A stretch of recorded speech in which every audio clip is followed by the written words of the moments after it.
Reb Berurach, Sword of the Spirit, narrated and interpreted by Wendy. 1 Melachim, 1 Kings, Chapter 1. Now King David was old, stricken in years, and they covered him with clothes, but he had no warmth.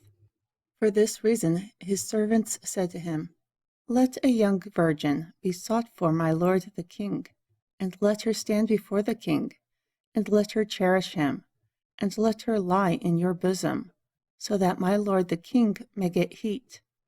Therefore they sought for a young damsel throughout all the borders of Yeshareal, and found Abishag, a Shunami woman, and brought her to the king. And the damsel was very fair, and cherished the king, and ministered to him, but the king did not know her. Then Adoniah, the son of Haggit, exalted himself, saying, I will be king. And he prepared himself chariots and horsemen, and 50 men to run before him. However, his father did not rebuke him at any time by saying, Why have you done so? Also, he was very handsome, and he was born after Absalom. And he conferred with Joab, the son of Zeruiah, and Abiathar, the priest. And they helped and followed Adoniah. But Zadok the priest, and Beni-Yehu the son of Yehoiada, and Nathan the prophet, and Shimei, and Rei, and the mighty men who were unto David, were not with Adoniah. Moreover, Adoniah slew sheep and oxen, and fat livestock, by the stone of Zechlat, which is by Ain Ragel, and called all his brethren, the sons of the king, and all the men of Yehudah, the servants of the king. But he did not call Nathan the prophet, and Beni-Yehu, and the mighty men, and Shelomah his brother. Therefore Nathan spoke to Beit-Sheba, the mother of Shelomah, saying, Have you not heard that Adoniah, the son of Haggit, is reigning? Yet David our Lord does not know? I pray you, come now, let me give you counsel, so that you may save your own life, and the life of your son Shelomah. Go into King David, and say to him, Didn't you, my lord, O king, swear to your handmaid, saying, Surely Shelomah, your son, will reign after me, and he will sit upon my throne? Why then does Adoniah reign? Behold, while you are still speaking there with the king, I will come in after you also, and confirm your words. Therefore Bathsheba went into the king into the chamber, and the king was very old, and Abishag the Shunami ministered to the king. Then Bathsheba bowed and showed respect to the king, and the king said, What do you want?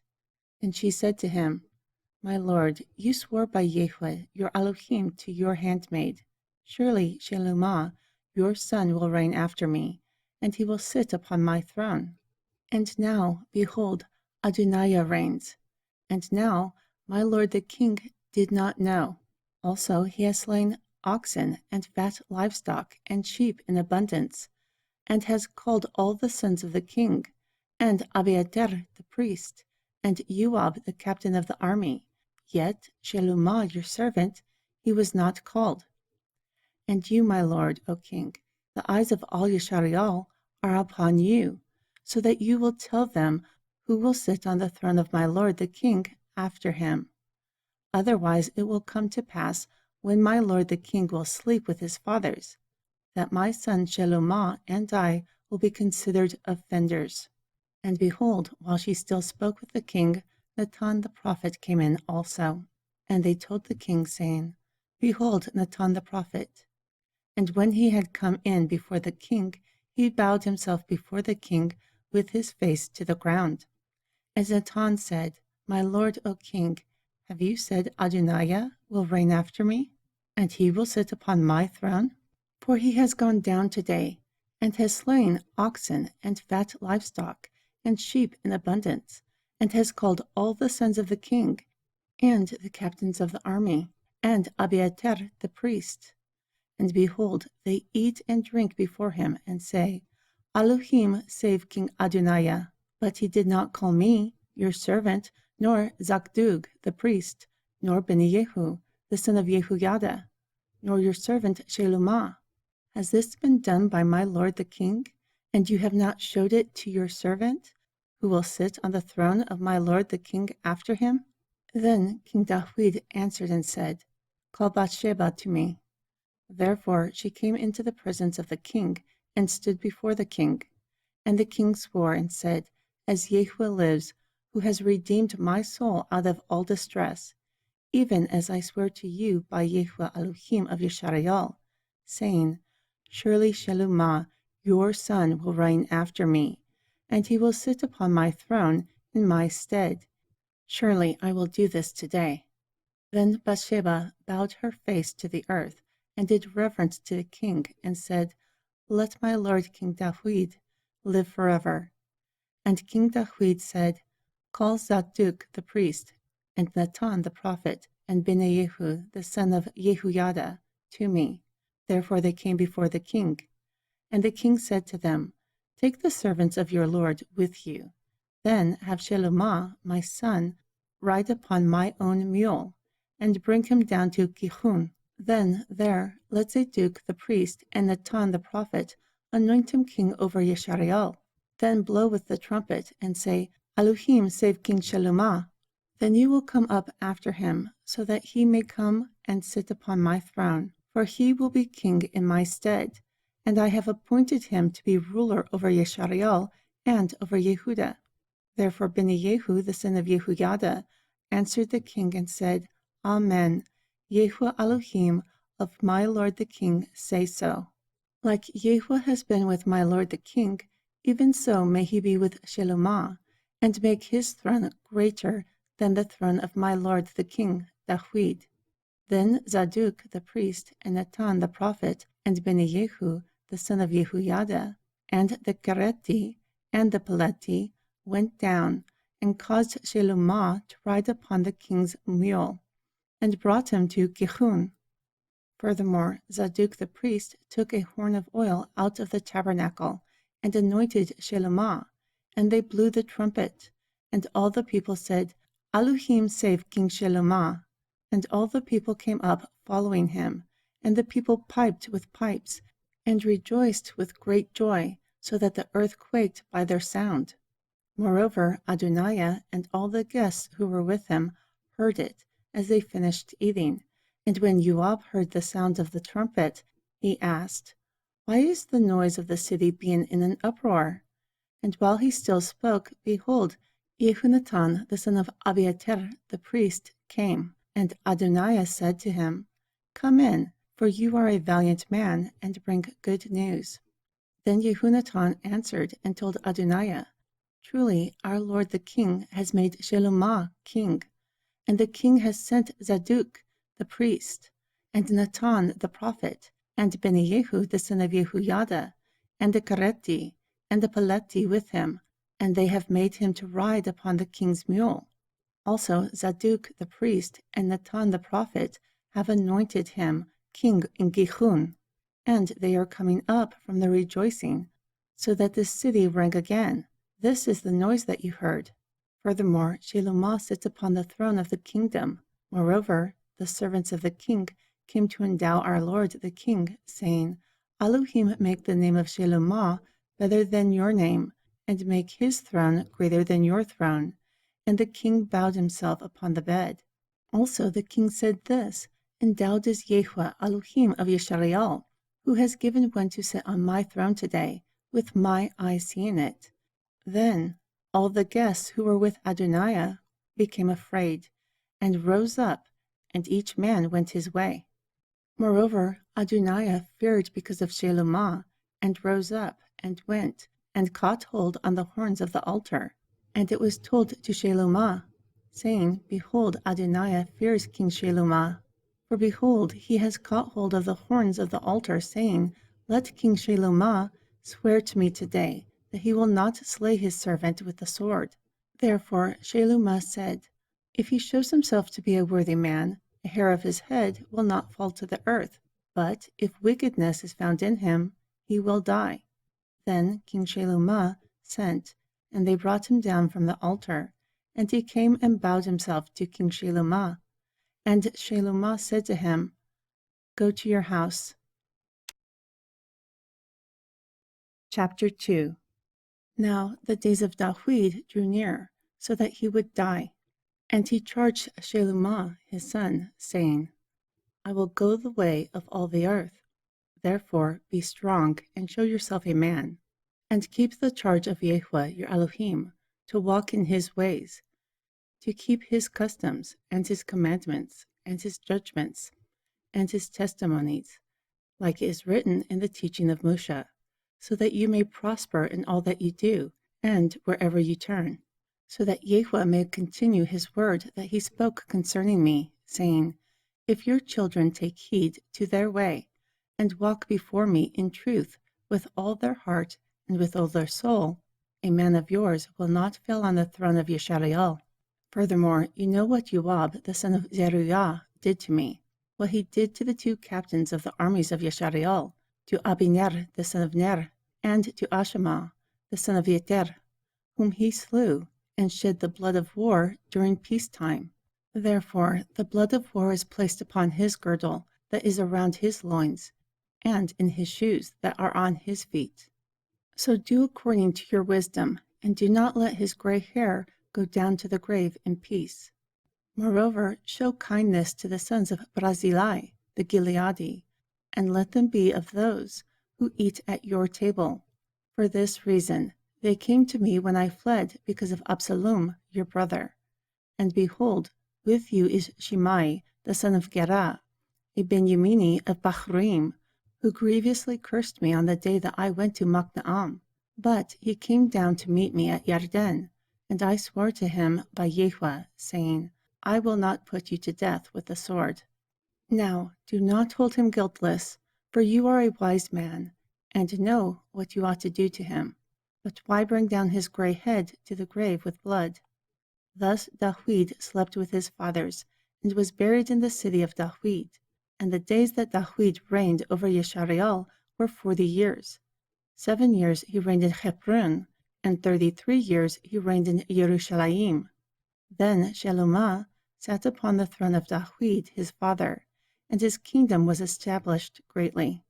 Furthermore, Adoniah the son of Haggit came to Bathsheba, the mother of Shelumah, and she asked, Do you come peacefully? And he answered, Peacefully. Moreover, he said, I have something to say to you. And she said, Say on. And he said, You know that the kingdom was mine, and all Yeshariel set their faces on me, so that I would reign. However, the kingdom is turned about, and has become my brother's, for it was his from Yahweh. Now I ask a petition from you. Do not deny me. And she said to him, Say on. And he said, Speak, I pray you, to Shelumah, the king, for he will not tell you no, that he give me Abishag the Shunami for a wife. And Bathsheba said, Good, I will speak to the king for you. Therefore Bathsheba went to King Shelumah to speak to him for Adoniah. And the king rose up to meet her, and bowed himself to her, and sat down on his throne. Then he had a seat set for the mother of the king, and she sat on his right hand. Then she said, I desire a small petition from you. Do not tell me no.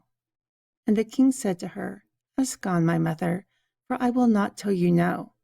Then she said, Let Abishag the Shunami be given to Adoniah, your brother, for a wife. Therefore King Shelumah answered and said to his mother, And why do you ask Abishag the Shunami for Adoniah? And ask for him the kingdom, because he is my older brother, for him and for Abiathar the priest, and for Joab the son of Zeruiah. Then King Shelumah swore by Yahweh, saying, Elohim do to me, and more also, if Adoniah has not spoken this word against his own life. Now, as Yahweh lives, who has established me, and set me on the throne of Dawid my father, and who has made me a house like he promised, Adoniah will be put to death today.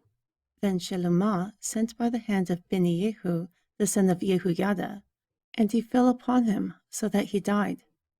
Furthermore, the king said to Abiathar the priest, Go to Anatut, to your own fields. For you are worthy of death, but I will not put you to death at this time, because you carried the ark of Yahweh Elohim before David my father, and because you were afflicted in all that my father was afflicted.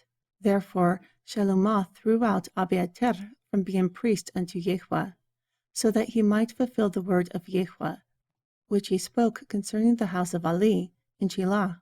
Furthermore, news came to Joab, for Joab had turned following Adoniah, even though he did not turn to follow Absalom.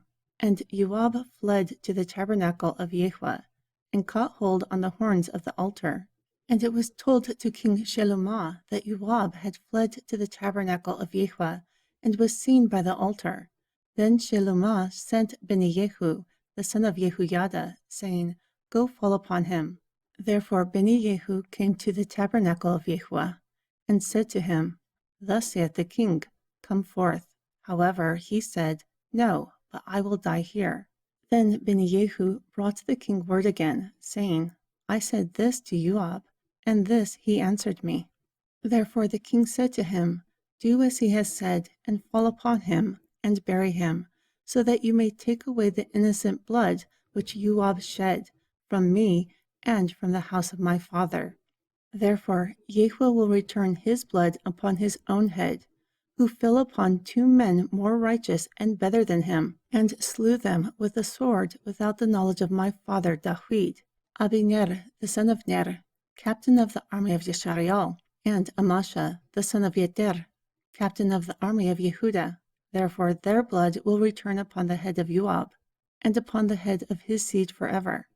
However, upon David, and upon his seed, and upon his house, and upon his throne, there will be peace from Yahweh forever. So Beni-Yehu, the son of Yehoiada, went up, and fell upon him, and slew him, and he was buried in his own house in the wilderness. Then the king put Beni-Yehu, the son of Yehoiada, in his place over the army. Also the king put Zadok the priest in the place of Abiathar. Furthermore, the king sent and called for Shammai, and said to him, Build yourself a house in Jerusalem, and dwell there, and do not go out anywhere.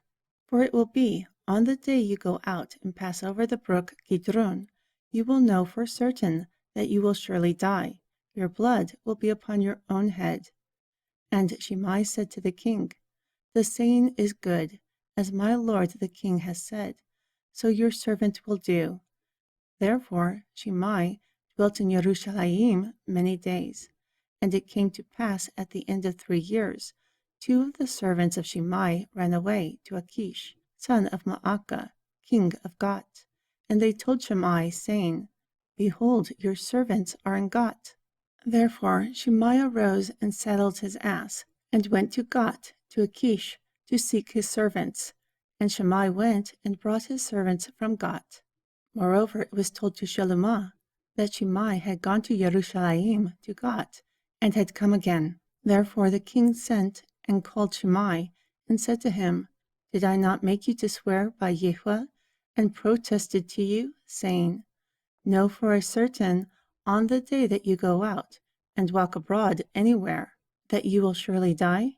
And you said to me, The word that I have heard is good. Why then have you not kept the oath of Yahweh, and the commandment that I have charged with you? Also the king said to Shimei, You know all the wickedness that your heart is privy to, which you did to David my father. Therefore Yahweh will return your wickedness upon your own head. But King Shalomah will be endowed, and the throne of David will be established before Yahweh forever. Therefore the king commanded Beni-Yehu, the son of Yehoiada, and he went out and fell upon him. Thus he died. And the kingdom was established in the hand of Shalomah. Chapter 3. And Shalomah became an in-law with Paro, king of Mitzrayim, when he married the daughter of Paro. Then he brought her into the city of David, until he had finished building his own house, and the house of Yahweh, and the wall of Jerusalem round about. Moreover, the people sacrificed in high places, because there was no house built for the name of Yahweh until those days. And Shalomah loved Yahweh. He walked in the customs of Dawid his father, except he sacrificed and burnt incense in high places. Moreover, the king went to Gibeon to sacrifice there, for that was the great high place. Shelomah offered 1,000 ascension offerings upon that altar. In Gibeon, Yahweh appeared to Shelomah in a dream by night, and Elohim said, "Ask, that I will give you." Therefore Shelomah said, "You have sworn to your servant Dawid, my father, great mercy, according to his walk before you in truth and in righteousness and in uprightness of heart with you.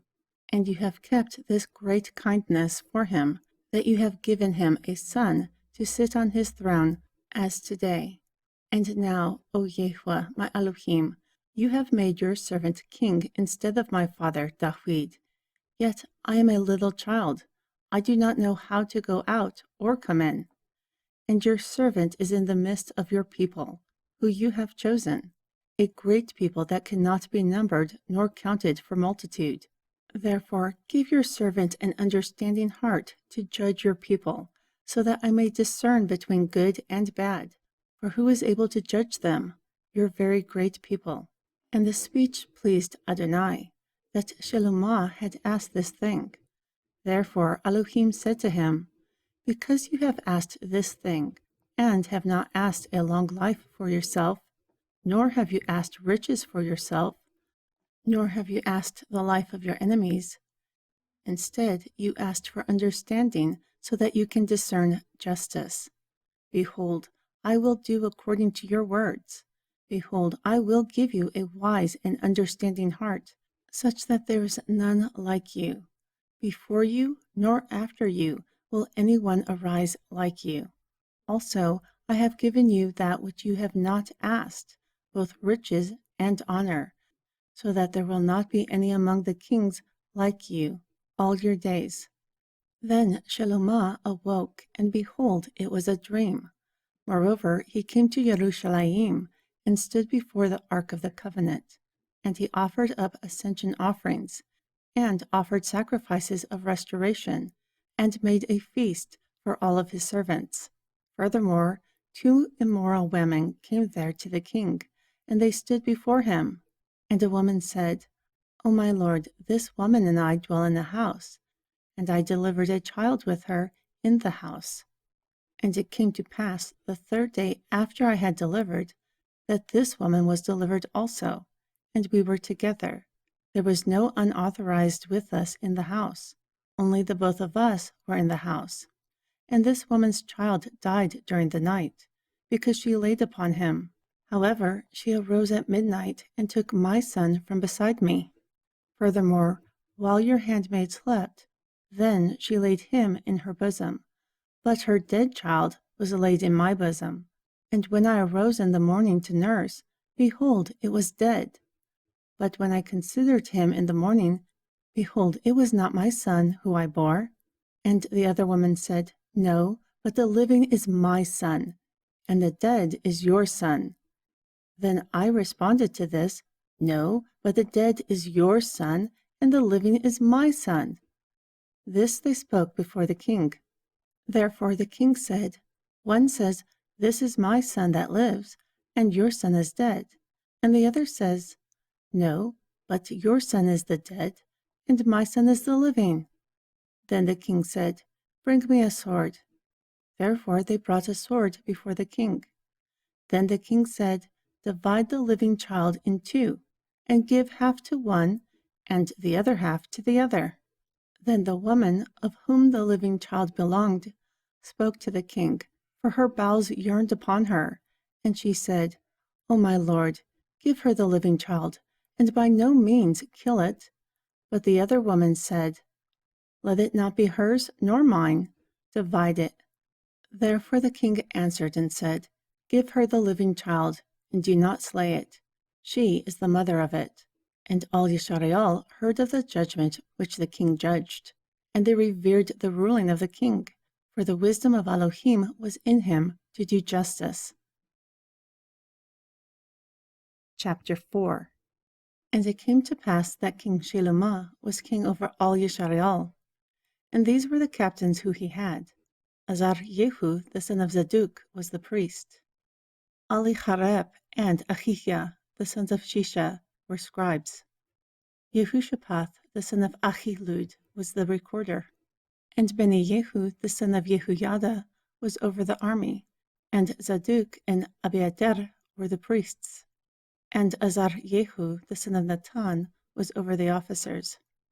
And Zabud, the son of Natan, was priest, the friend of the king. And Achishar was over the household.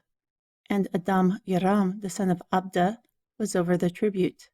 Also, Shelomah had 12 officers over all Yisrael, who provided victuals for the king and his household.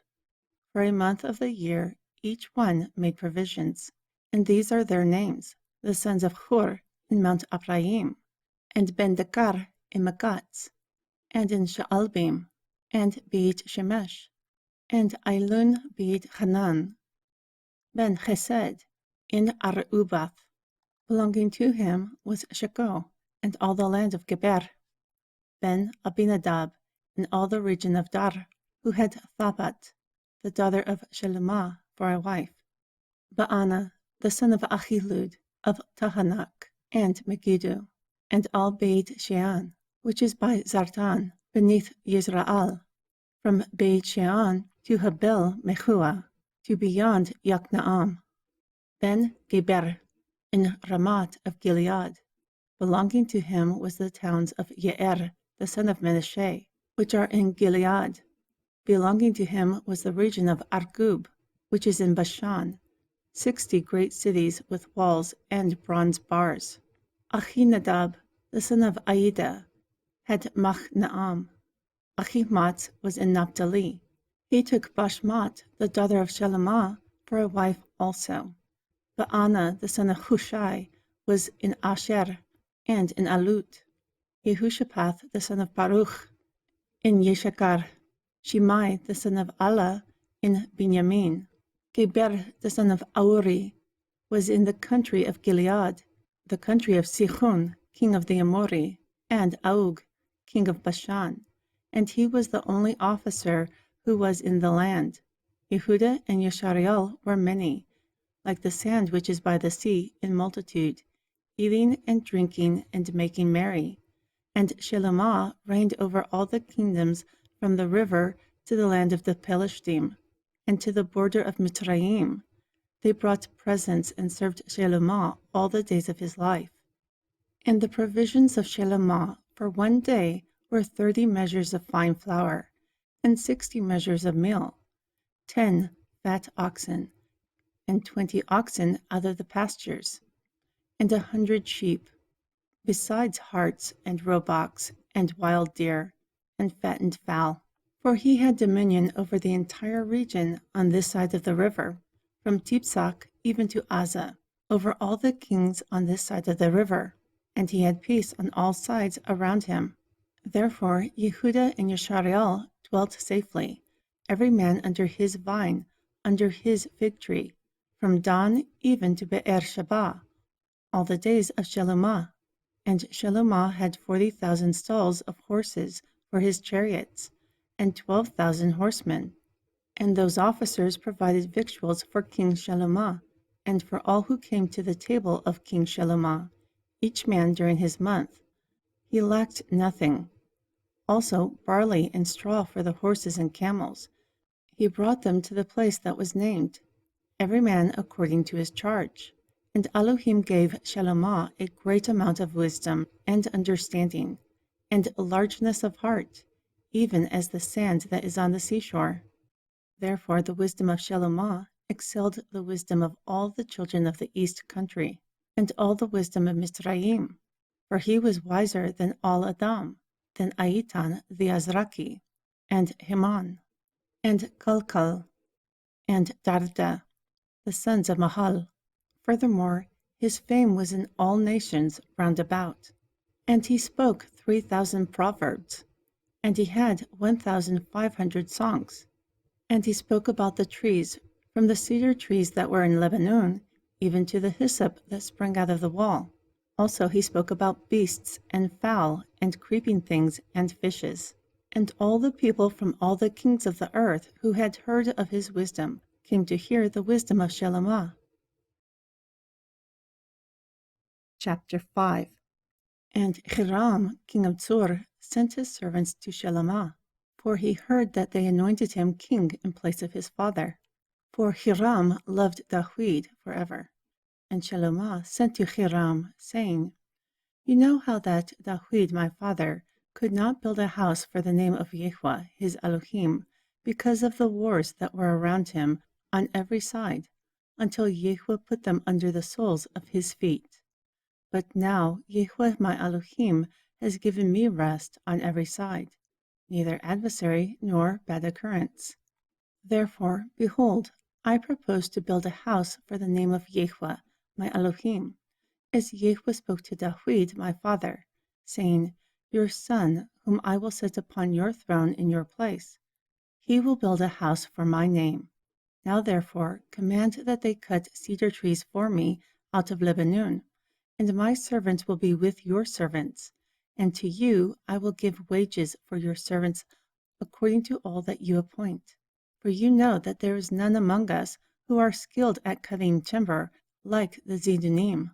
And it came to pass when Hiram heard the words of Shelomah that he rejoiced greatly and said, Endowed is Yahweh today, who has given Dawid a wise son over this great people. Therefore Hiram sent to Shelomah, saying, I have considered the things that you have requested of me. I will do all your desire concerning timber of cedar and timber of fir. My servants will bring them down from Lebanon to the sea. Then I will convey them by sea in floats to the place that you will appoint me, and I will have them broken apart there. This you will receive, and you will satisfy my desire by giving food for my household. Therefore Hiram gave Shelomah cedar trees and fir trees, all that he desired. Thus Shelomah gave Hiram 20,000 measures of wheat, and 20 measures of pure oil, for food for his household. And Shelomah gave to Hiram year by year. Furthermore, Yahweh gave Shelomah wisdom, like he promised him, and there was peace between Hiram and Shelomah, and they both made a league together. Moreover, King Shelomah raised a workforce out of all Yeshariel, and the workforce had 30,000 men, and he sent them to Lebanon, 10,000 a month by courses. They were in Lebanon for a month, and at home for 2 months. And Adoniram was over the levy. Also Shelomah had 70,000 who carried the burdens, and 80,000 cutters in the mountains, besides 3,300 chiefs of officers of Shelomah, who were over the work, who ruled over the people that performed the work. Thus the king commanded, and they quarried great stones, costly stones, cut stones, to lay the foundation of the house. Therefore the builders of Shelomah and the builders of Hiram, the Gibelim, quarried also. Therefore they provided the timber and the stones to build the house. Chapter 6. And it came to pass in the 480th year after the children of Yeshariel had come out from the land of Mitzrayim, in the 4th year of Shelomah's reign over Yeshariel, in the month of Ziph, which is the 2nd month, that he began to build the house of Yahweh. And the house that King Shelomah built for Yahweh, its length is 60 cubits, and its width is 20 cubits, and its height is 30 cubits.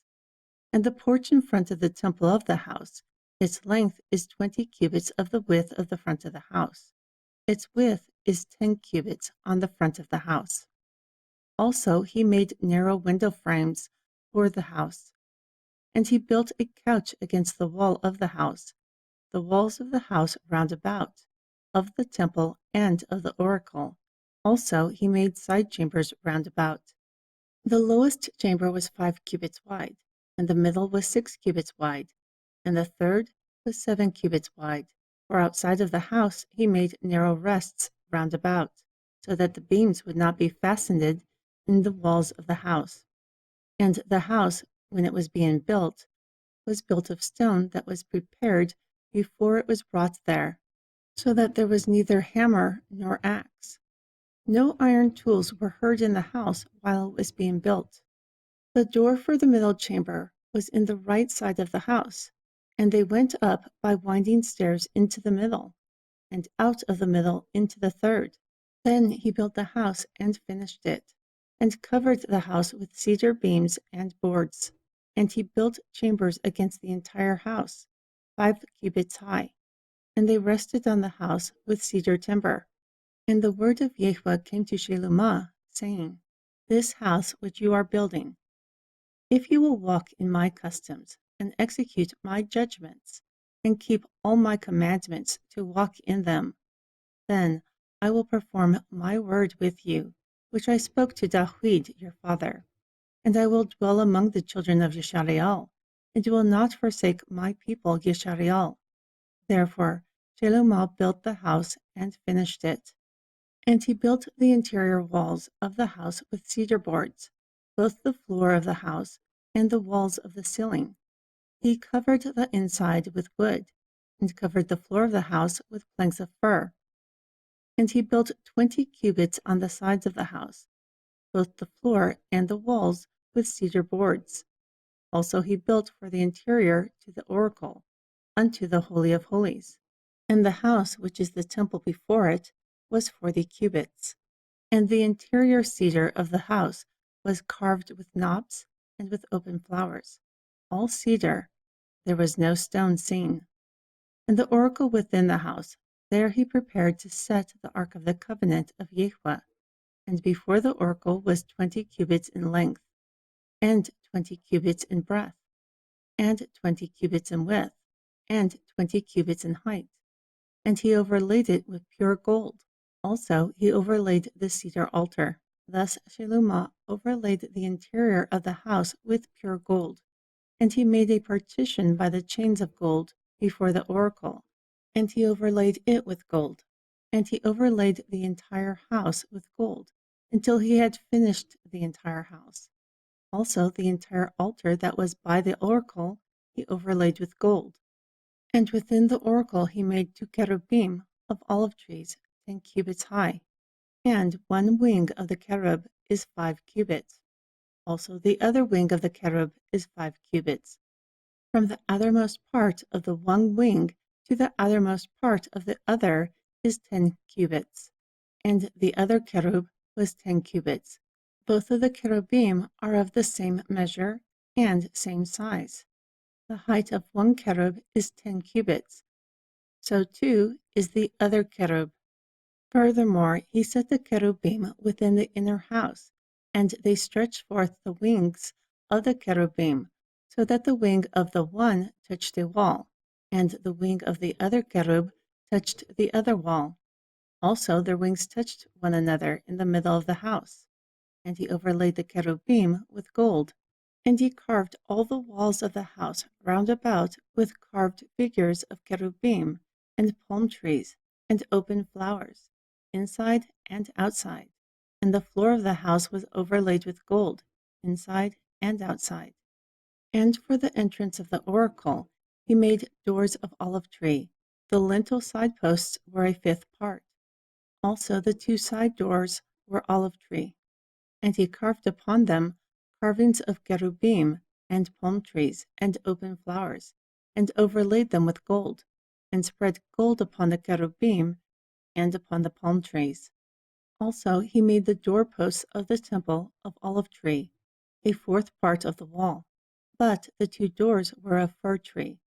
The 2 leaves of the one door folded, and the 2 leaves of the other door folded.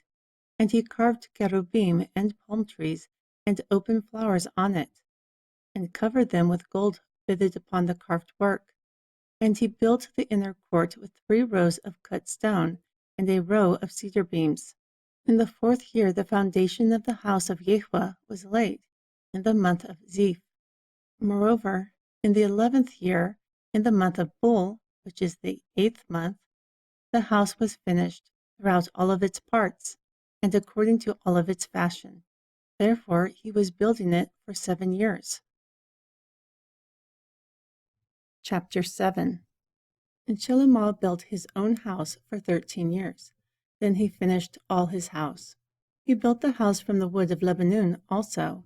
The length of it was 100 cubits, and the width of it was 50 cubits, and the height of it was 30 cubits, upon 4 rows of cedar pillars, with cedar beams upon the pillars.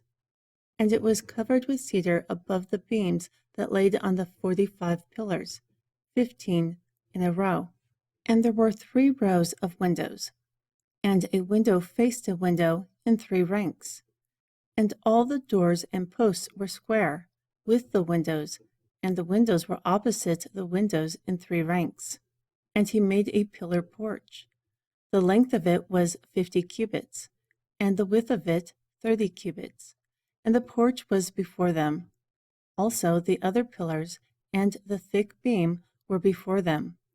Then he made a porch for the throne where he would judge, the porch of judgment. And it was covered with cedar from one side of the floor to the other. Also, the house where he dwelt, there was another court within it that had similar work. This was the house of the daughter of Pharaoh, whom Shalomah had taken, that had a similar porch. All of these were costly stones, according to the measurement of cut stones that were sawed with saws, inside and outside, from the foundation to the eaves, and on the outside toward the great court. And the foundation was of costly stones, great stones, stones of 10 cubits, and stones of 8 cubits. And above were costly stones, according to the measurements of cut stones, also cedars. And the great court had 3 rows of cut stones round about, and a row of cedar beams, both for the inner court of the house of Yahweh and for the porch of the house.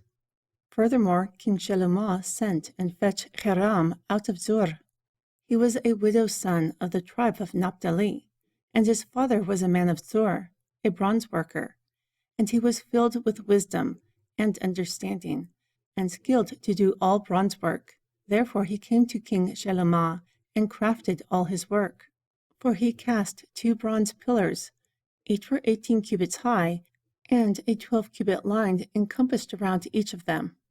Also he made 2 molten bronze capitals to set upon the tops of the pillars. The height of one capital was 5 cubits, and the height of the other capital was 5 cubits. There was a checker network and a chain of reeds for the capitals that were on top of the pillar, 7 for one capital and 7 for the other capital. And he made 2 rows of pomegranates above the network to cover the capital that was upon the top of the pillar. Also he did this for the other capital. And the capitals that were upon the top of the pillars in the porch were fashioned after lilies, 4 cubits. Also upon the capitals of the 2 pillars, above the bulb, which was by the network, there were 200 pomegranates in rows that encircled the top of the capital. And he set up the pillars in the porch of the temple, and he set up the right pillar and called the name of it Yakin. And he set up the left pillar and called the name of it Baaz. And upon the top of the pillars was lily work. Thus the work of the pillars were finished. Then he made the molten sea. It was circular. It was 10 cubits from one brim to the other, and its height was 5 cubits. Also a 30-cubit line encompassed it round about, and under its brim round about knops encompassed it. 10 per cubit encompassed the sea round about. When it was cast, the knops were cast in 2 rows. It stood upon 12 oxen, 3 looking towards the north, and 3 looking towards the west, and 3 looking toward the south, and 3 looking toward the east. And the sea was upon them, and all their hind parts were inward. And it was a hand width thick, and its brim was worked like the brim of a cup, with lily flowers. It contained 200 baths, and he made 10 copper bases. Its base was the length of 4 cubits, and its width was 4 cubits, and its height was 3 cubits. And the work of the bases were according to this. They had borders, and the borders were between the ledges. And on the borders that were between the ledges were lions, oxen, and cherubim, and upon the ledges was the base above, and beneath the lions and oxens were certain additions made of fine work. And each base had 4 bronze wheels, and bronze plates, and its 4 corners had supports. Under the laver were molten supports, at the side of every addition, and its mouth within the capital, and above it was a cubit, and its mouth was rounded work at the base of it, a cubit and a half. Also upon its mouth were carvings, with square borders, not round. Under the borders were 4 wheels, and the axles of the wheels were joined to the base, and the height of the wheel was a cubit and half a cubit. And the work of the wheels were like the work of a chariot wheel. Their axles, and their naves, and their felloes, and their spokes were all molten. And there were 4 supports to the 4 corners of each base. The supports were for the base itself, and on the top of the base was a band of half a cubit high that encompassed it. And on top of the base, its spokes and its borders were the same. And on the plates were its spokes, and on its borders he carved cherubim, lions, and palm trees, according to the proportion of everything, and additions round about. He made 10 bases according to this manner. All of them had the same casting, same measurement, and same size. Then he made 10 bronze lavers. Each laver contained 40 baths. Every laver was 4 cubits. Upon all 10 bases was a laver. And he put 5 bases on the right side of the house, and 5 on the left side of the house. Furthermore, he set the sea on the right side of the house, in the southeastern corner. Then Hiram made the lavers and the shovels and the basins. Thus Hiram finished doing all the work that he made King Shalomah for the house of Yahweh. The 2 pillars, and the bowls of the capitals that were on top of the 2 pillars, and the 2 networks to cover the 2 bowls of the capitals, which were upon the top of the pillars, and 400 pomegranates for the 2 networks, 2 rows of the pomegranates for each network, to cover the 2 bowls of the capitals that were upon the pillars, and 10 bases, and 10 lavers on the bases, and a sea, and 12 oxen under the sea, and the pots, and the shovels, and the basins, and all these vessels, which Hiram made for King Shalomah for the house of Yahweh, were bright bronze. The king cast them in the plain of Yarden, in the clay ground between Sukkot and Zathan. And Shalomah left all the vessels unweighed, because they were very heavy, nor was the weight of the bronze discovered. And Shalomah made all the vessels that were for the house of Yahweh, the altar of gold, and the table of gold, upon which was the showbread. Moreover, the menorahs were pure gold, 5 on the right and 5 on the left, before the oracle, with the flowers and the lamps and the tongues of gold, and the bowls and the snuffers and the basins and the spoons and the censers of pure gold, and the hinges of gold for the doors of the inner house, the Holy of Holies, to the doors of the house of the temple were gold. Therefore all the work that King Shalomah made for the house of Yahweh ended. Then Shalomah brought in the things that David his father had dedicated, the silver and the gold and the vessels, he put among the treasures of the house of Yahweh. Chapter 8. Then Shalomah assembled the elders of Yisrael, and all the heads of the tribes, the chiefs of the fathers of the children of Yisrael, to King Shalomah in Yerushalayim, so that they might bring up the ark of the covenant of Yahweh out to the city of David, which is Zion. Therefore all the men of Yisrael assembled themselves to King Shalomah at the feast in the month of Etanim, which is the 7th month.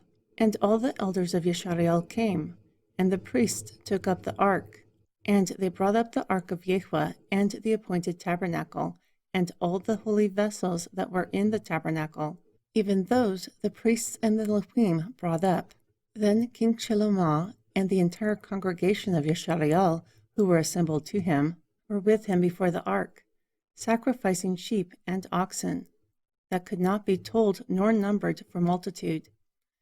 And the priests brought in the ark of the covenant of Yahweh to his place, into the oracle of the house, to the Holy of Holies, under the wings of the cherubim. For the cherubim spread forth 2 wings over the place of the ark, and the cherubim covered over the ark and its staves. Moreover, they drew out the staves, such that the heads of the staves were seen out in the holy before the oracle, and there they are to this day. There was nothing in the ark except the 2 stone tablets, which Moshe put there in Horeb, when Yahweh cut off the children of Yisrael from bringing them out from the land of Mitzrayim. And it came to pass, when the priests came out of the holy, that a cloud filled the house of Yahweh, such that the priests could not stand to minister because of the cloud. For the glory of Yahweh filled the house of Yahweh. Then Shalomah spoke. Yahweh said that he would dwell in the thick darkness. Surely I have built you a house to dwell in, an established place for you to abide in forever. Then the king turned his face around, and endowed the entire congregation of Yisrael. Therefore the whole congregation of Yisrael stood, and he said, Endowed is Yahweh, Elohim of Yisrael, who spoke with his mouth to David my father, and with his hand has fulfilled it, saying, Since the day that I brought forth my people Yisrael out of Mitzrayim, I chose no city out of all the tribes of Yisrael to build a house, so that my name might be in it. But I chose David to be over my people Yisrael. And it was in the heart of David, my father, to build a house for the name of Yahweh, Elohim of Yisrael. And Yahweh said to David, my father, Where it was in your heart to build a house for my name, it was well that it was in your heart. However, you will not build the house, but your son, who will come forth out of your loins, he will build the house for my name. And Yahweh has performed the word that he spoke. And I have risen up in the place of David, my father, and sit on the throne of Yisrael, as Yahweh promised. And I have built a house for the name of Yahweh, Elohim of Yisrael. And there I have set a place for the ark, in which is the covenant of Yahweh that he made with our fathers, when he brought them from the land of Mitzrayim. Then Shalomah stood before the altar of Yahweh, in the presence of all the congregation of Yisrael, and spread forth his hand towards the heavens. And he said, Yahweh Elohim of Yisrael, there is no Elohim like you, in the heavens above or on the earth beneath, who keeps covenant and mercy with your servants who walk before you, like you have kept with your servant David, my father.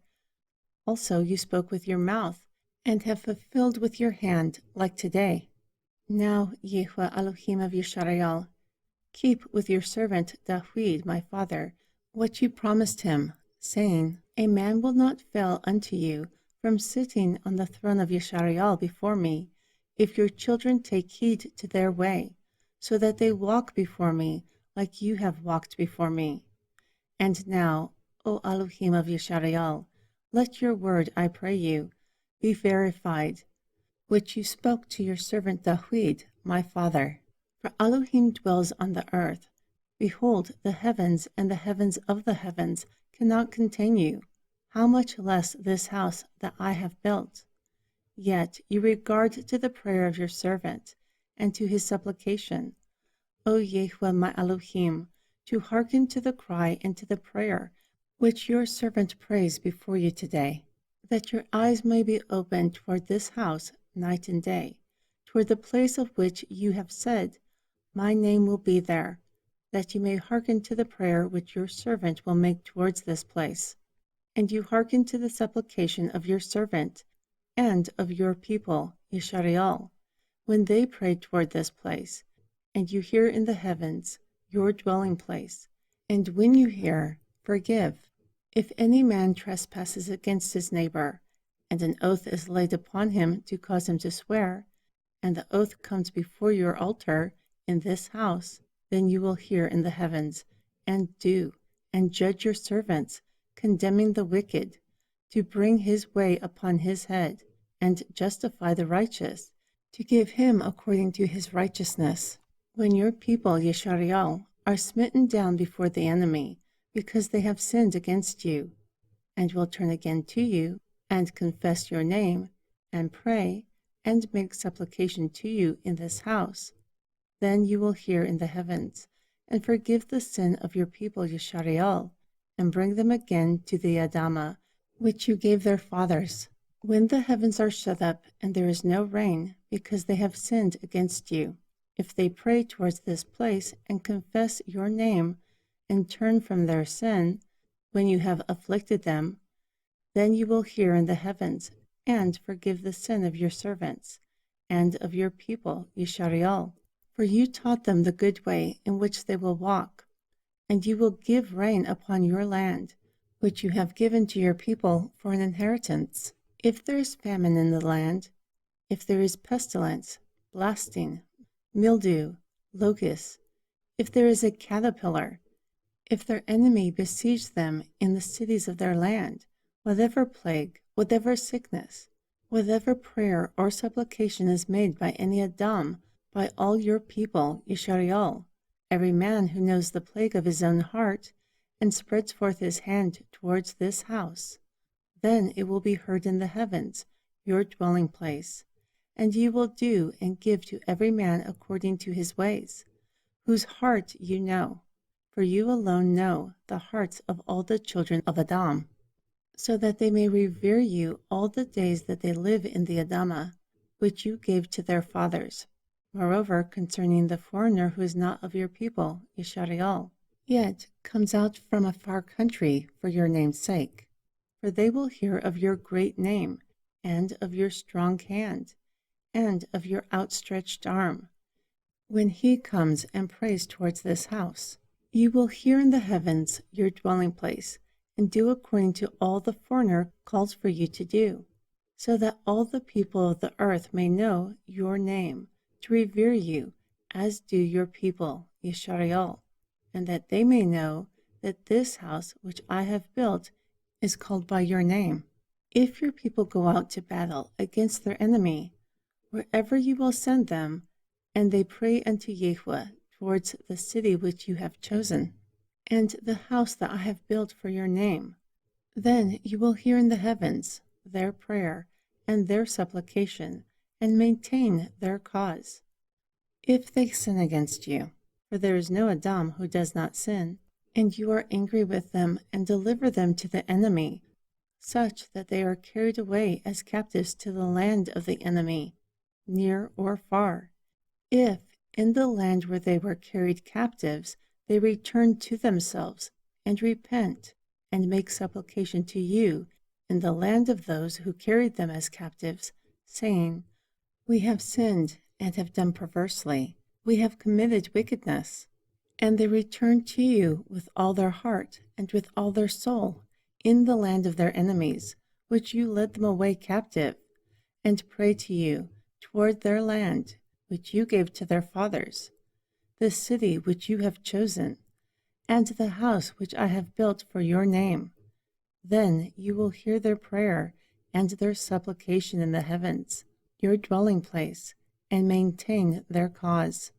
And forgive your people who have sinned against you, and all their transgressions, in which they have transgressed against you, and give them compassion before those who have carried them captive, so that they may have compassion on them. For they are your people, and your inheritance, which you brought out of the land of Mitzrayim, from the midst of the iron furnace, so that your eyes may be opened to the supplication of your servant, and to the supplication of your people Yeshariel, to hearken to them in all that is called to you. For you separated them from among all the people of the earth to be your inheritance, like you spoke by the hand of Moshe, your servant, when you brought our fathers out of Mitzrayim, O my Lord Yahweh. And it came to pass that when Shalomah had finished praying all this prayer and supplication unto Yahweh, he rose from before the altar of Yahweh, from kneeling on his knees with his hand spread up to the heavens. Then he stood and endowed the entire congregation of Yeshariel with a loud voice, saying, Endowed is Yahweh, who has given rest to his people Yeshariel, according to all that he promised.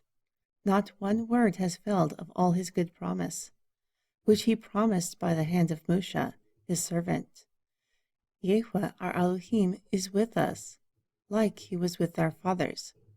Let him not leave us nor forsake us, so that he may incline our hearts to him, to walk in all his ways, and to keep his commandments, and his customs, and his judgments, which he commanded our fathers.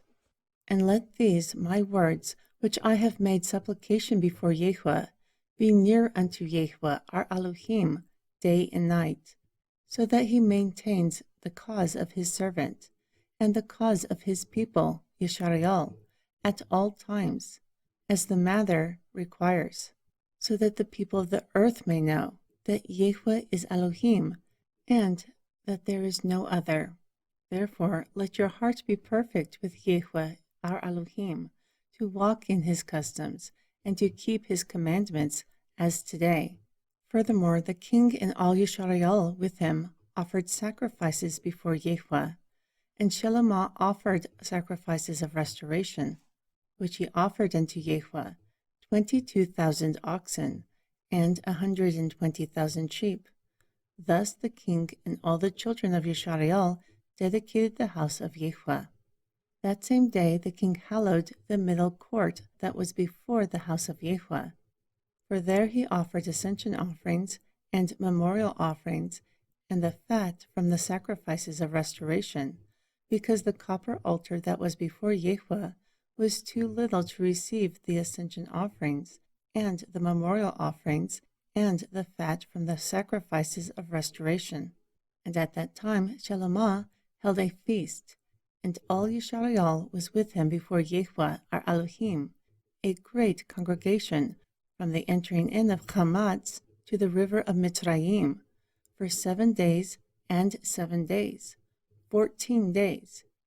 On the 8th day he sent the people away, and they endowed the king, and went to their tents joyful and glad of heart, for all the goodness that Yahweh had done for David his servant, and for Yeshariel his people. Chapter 9. And it came to pass, when Shelomah had finished building the house of Yahweh, the king's house, and all the desires of Shelomah, which he was pleased to do, that Yahweh appeared to Shelomah a second time, like he appeared to him in Gibeon. And Yahweh said to him, I have heard your prayer and your supplication, which you have made before me. I have hallowed this house, which you have built, to put my name there forever. Also, my eyes and my heart will be there continually. And if you will walk before me, as David your father walked, in integrity of heart and in uprightness, to do according to all that I have commanded you, keeping my customs and my judgments, then I will establish the throne of your kingdom upon Yeshariel forever, like I promised David your father, saying, a man will not fail for you upon the throne of Yeshariel. If you turn from me at all, you or your children, and will not keep my commandments, my customs which I have set before you, but go and serve other deities, and worship them, then I will cut off Yeshariel from the Adamah that I have given them, and this house which I have hallowed for my name, I will cast out of my sight, and Yeshariel will be a proverb and a byword among all people. Thus this house will be upturned. Everyone who passes by it will be astonished and hiss, and they will ask, why has Yahweh done this to this land and to this house? And they will answer, because they forsook Yahweh their Elohim, who brought their fathers from the land of Mitzrayim, and have taken hold upon other deities, and have worshipped them, and served them. Therefore Yahweh has brought upon them all this evil. And it came to pass at the end of 20 years, when Shelomah had built the 2 houses, the house of Yahweh and the king's house, Hiram the king of Zur had furnished Shelomah with cedar trees and fir trees, and with gold, according to all his desire. Then King Shelemah gave Hiram 20 cities in the land of Galilee.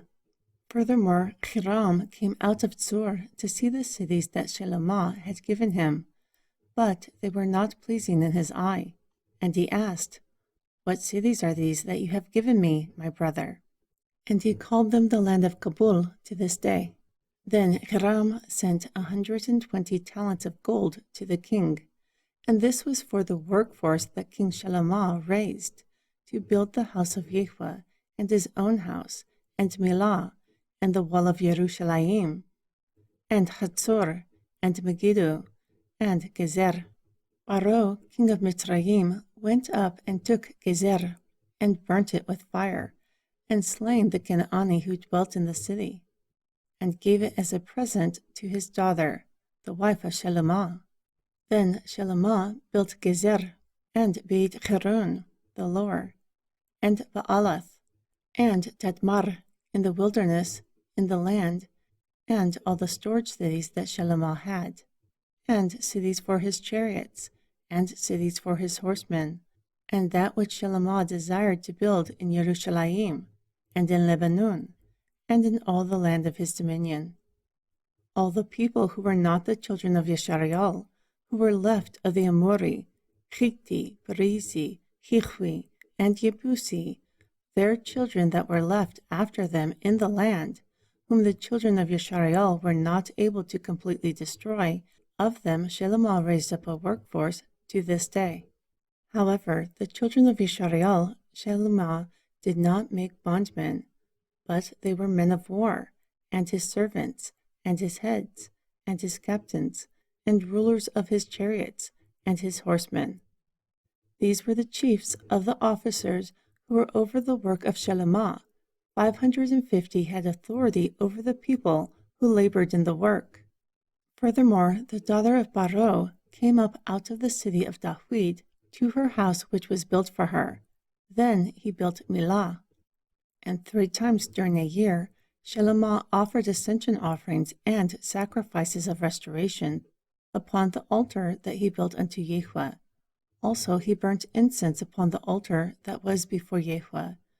Thus he finished the house.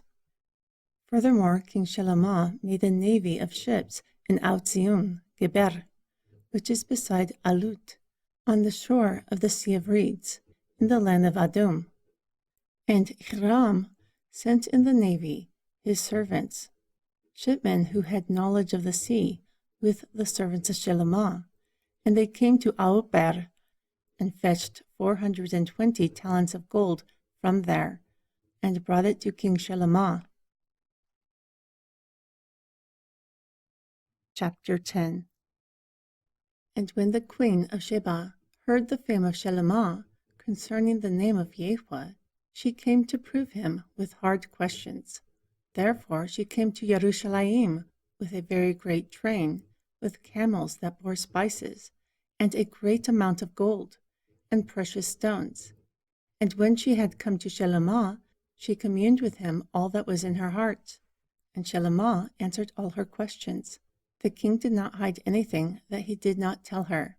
And when the queen of Sheba had seen all the wisdom of Shelemah, and the house that he had built, and the food of his table, and the seats of his servants, and the attendants of his ministers, and their apparel, and his cupbearers, and his stairs by which he went up to the house of Yahweh, there was no more spirit in her.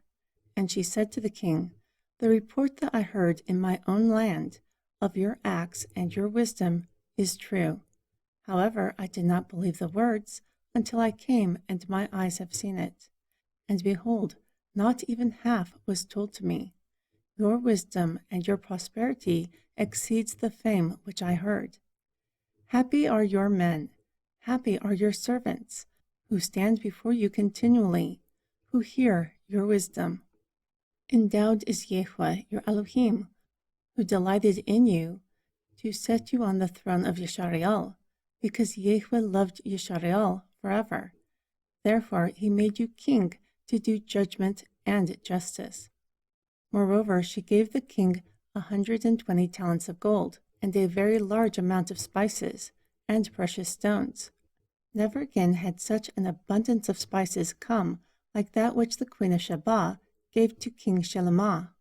Furthermore, the navy of Hiram, which brought gold from Auber, also brought in great amounts of almug trees and precious stones from Auber. And the king made wooden pillars for the house of Yahweh and for the king's house, also harps and psalteries for singers from the almug tree. Never again did so much wood from the almug tree come, nor have we seen it to this day. And King Shelemah gave to the queen of Sheba all her desire, whatever she asked. Then she and her servants turned and went to their own country. Now the weight of the gold that came to Shelemah in 1 year was 666 talents of gold, beside from the merchantmen, and from the traffic of the spice merchants, and from all the kings of Arab, and from all the governors of the country. Moreover, King Shelemah made 200 shields of beaten gold. 600 shekels of gold went into each shield, and 300 bucklers were beaten of gold. 3 pounds of gold went into each buckler, and the king put them in the house of wood from Lebanon.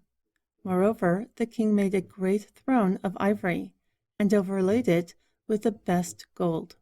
The throne had 6 steps, and the top of the throne had a rounded backside, and the armrests of both sides attached to the seat.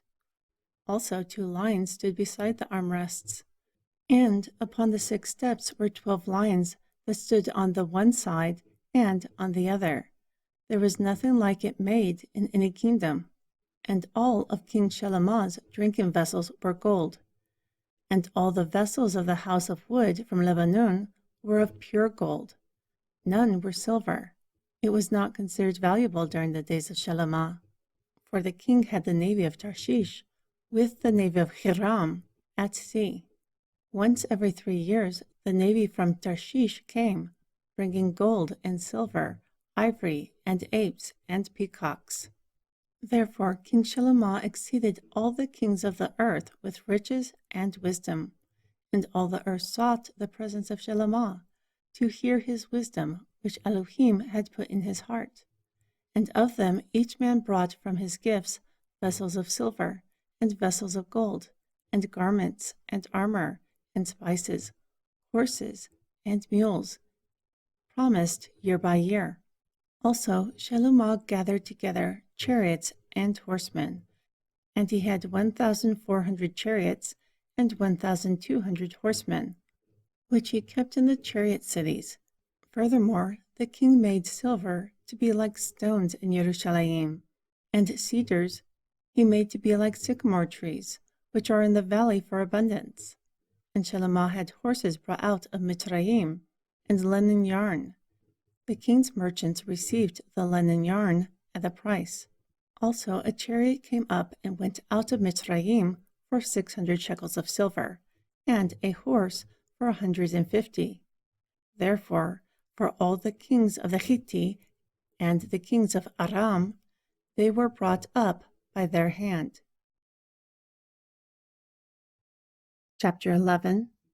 And King Shelemah loved many foreign women, together with the daughter of Paro, women from Moab, Ammon, Adum, Zidon, and the Hittite, of the nations which Yahweh said to the children of Yisrael, "You will not go into them, nor will they come into you.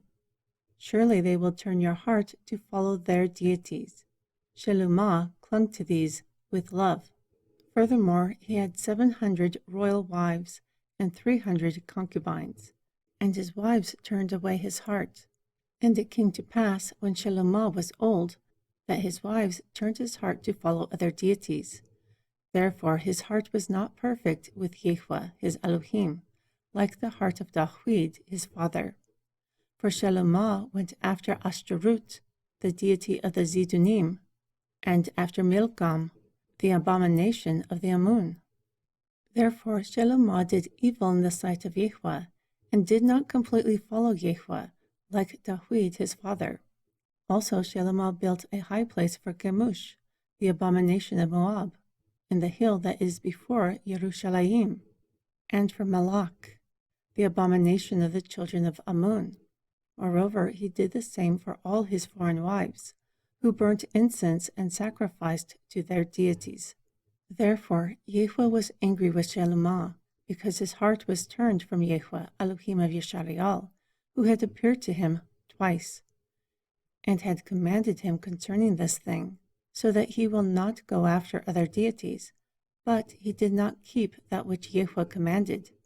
Therefore Yahweh said to Shelomah, "Forasmuch as I have done for you, yet you have not kept my covenant and my customs, which I have commanded you. Surely I will tear the kingdom from you and give it to your servant. However, for the sake of your father David, I will not do it during your days. I will tear it out of the hand of your son. Also, I will not tear away the entire kingdom. I will give one tribe to your son for the sake of my servant David, and for the sake of Yerushalayim, which I have chosen." And Yahweh stirred up an adversary towards Shelomah, Hadad the Adumi, for he was from the seed of the king in Adum. For it came to pass when David was in Adum, and Joab the captain of the army had gone up to bury the slain, after he had smitten every male in Adum, Joab remained there for 6 months with all Yeshariel, until he had cut off every male in Adum. However, Hadad fled, he and a certain Adumi of the servants of his father with him, to go into Mitzrayim. Hadad was still a little child. Then they arose out of Midian and came to Paran, and they took men out of Paran with them, and they came to Mitzrayim, to Paro, king of Mitzrayim, who gave him a house and appointed him victuals and gave him land. Moreover, Hadad found great favor in the sight of Paro, so that he gave him for a wife the sister of his own wife, the sister of Tachpenes, the queen. And the sister of Tachpenes bore him Genubat, his son, whom Tachpenes weaned in the house of Paro. Therefore Genubat was in the household of Paro among the sons of Paro.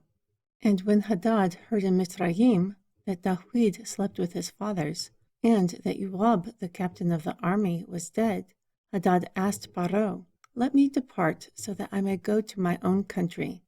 Then Paro asked him, "But what have you lacked with me, that you would seek to go into your own country?"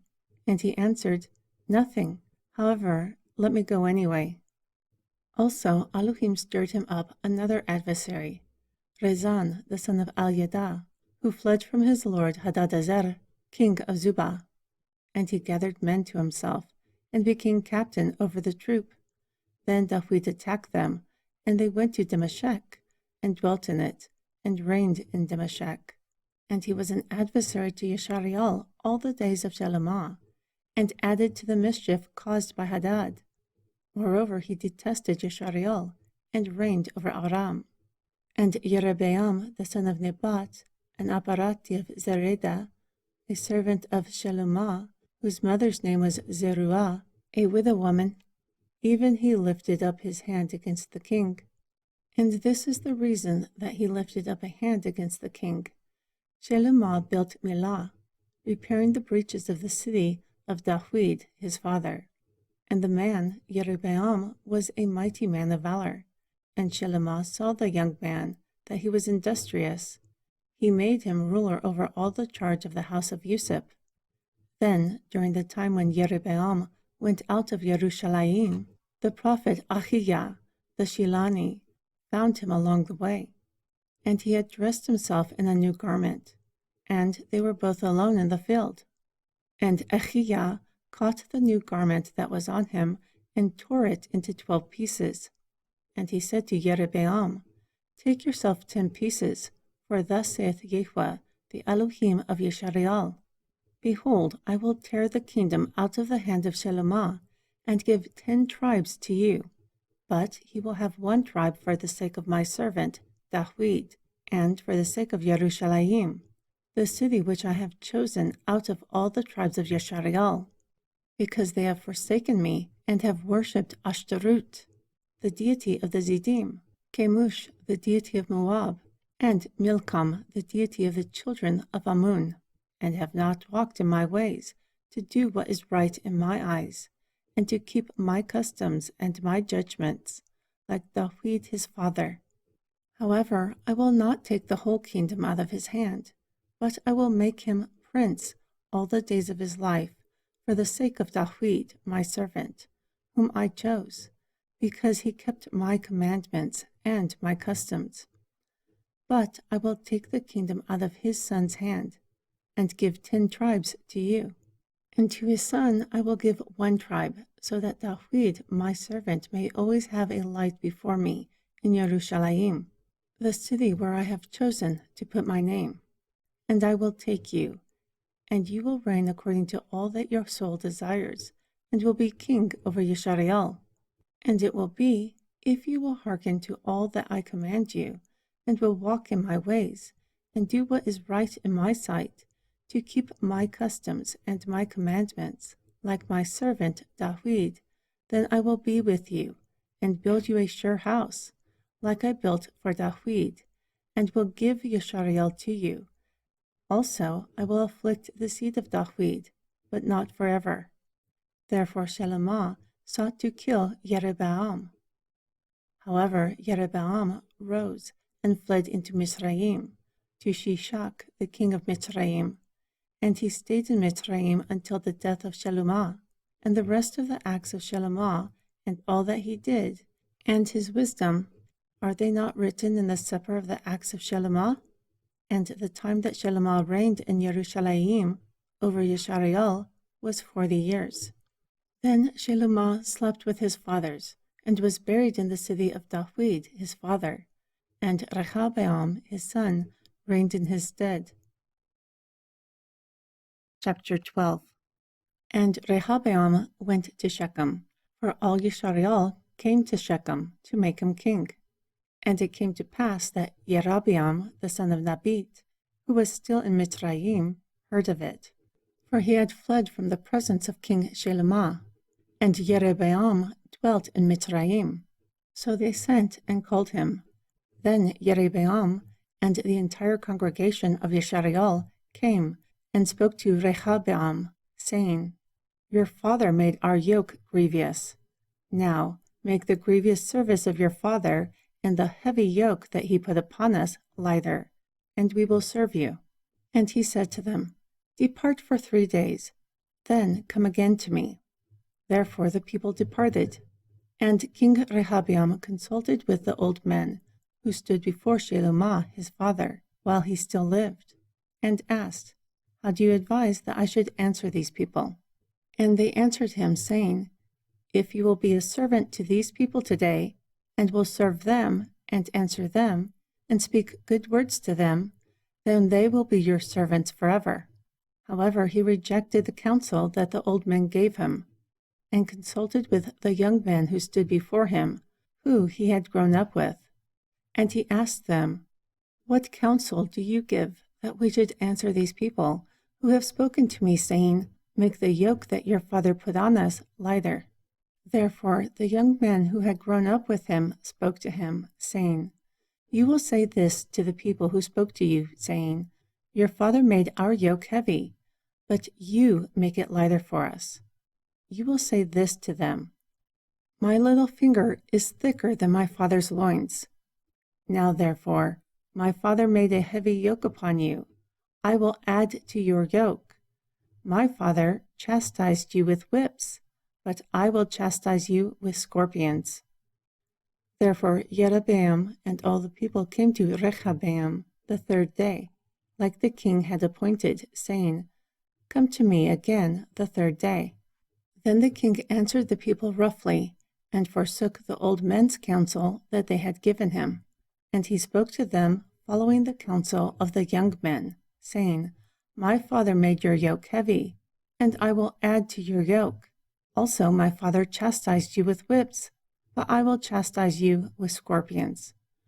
Therefore the king did not hearken to the people, for the word was from Yahweh, so that he might perform his saying, which Yahweh spoke by Ahijah the Shiloni to Yerobeam the son of Nabat. So when all Yisrael saw that the king did not hearken to them, the people answered the king, saying, What portion have we in David? We have no inheritance with the son of Yesse. To your tents, O Yisrael. Now see to your own house, David. Therefore Yisrael departed to their tents. However, as for the children of Yisrael, who dwelt in the cities of Yehudah, Rehabeam reigned over them. Then King Rehabeam sent Adaram, who was over the tribute, and all Yisrael stoned him with stones. Thus he died. Therefore King Rehabeam made speed to get himself up to his chariot, to flee to Jerusalem. So Yisrael rebelled against the house of David to this day. And it came to pass when all Yisrael heard that Yerobeam had come again, that they sent and called him to the congregation, and made him king over all Yisrael. No one followed the house of David, except the tribe of Yehudah only.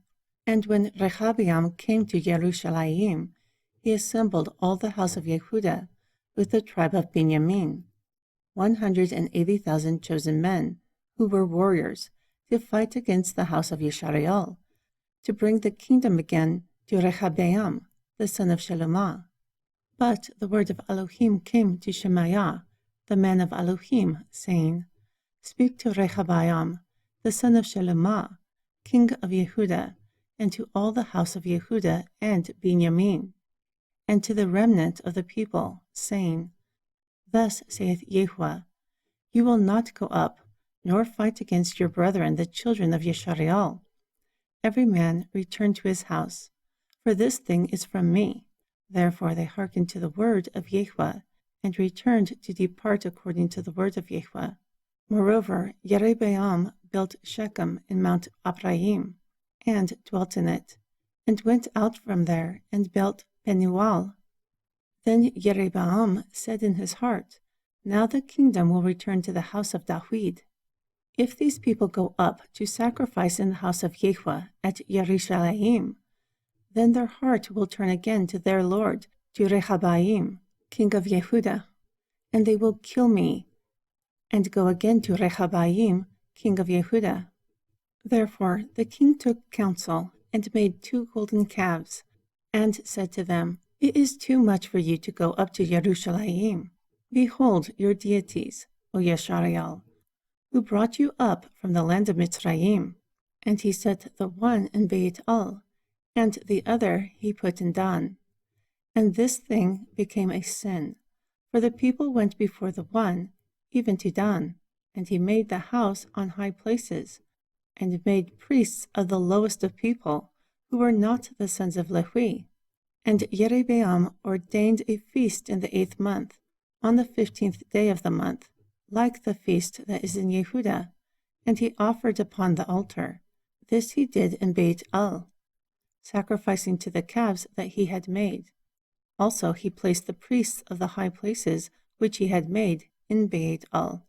Furthermore, he offered upon the altar which he had made in Beit El the 15th day of the 8th month, in the month which he had devised of his own heart, and ordained a feast to the children of Yisrael, and he offered upon the altar, and burnt incense. Chapter 13.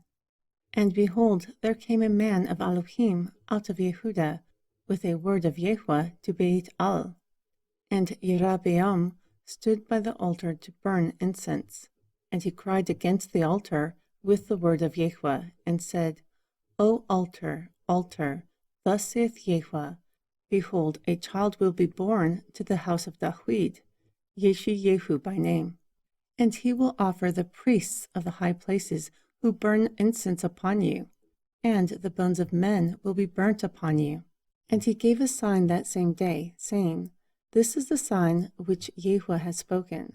Behold, the altar will be broken, and the ashes that are upon it will pour out. And it came to pass, when King Yerobeam heard the saying of the man of Elohim, who had cried against the altar of Beit El, that he put forth his hand from the altar, saying, Lay hold on him. And his hand, which was put forth against him, dried up, such that he could not pull it in again to himself. Also the altar was broken, and the ashes poured out from the altar, according to the sign which the man of Elohim had given by the word of Yahweh. Therefore the king answered and said to the man of Elohim, Now entreat the face of Yahweh your Elohim, and pray for me, so that my hand may be restored to me. Then the man of Elohim besought Yahweh, and the king's hand was restored to him again, and became like before.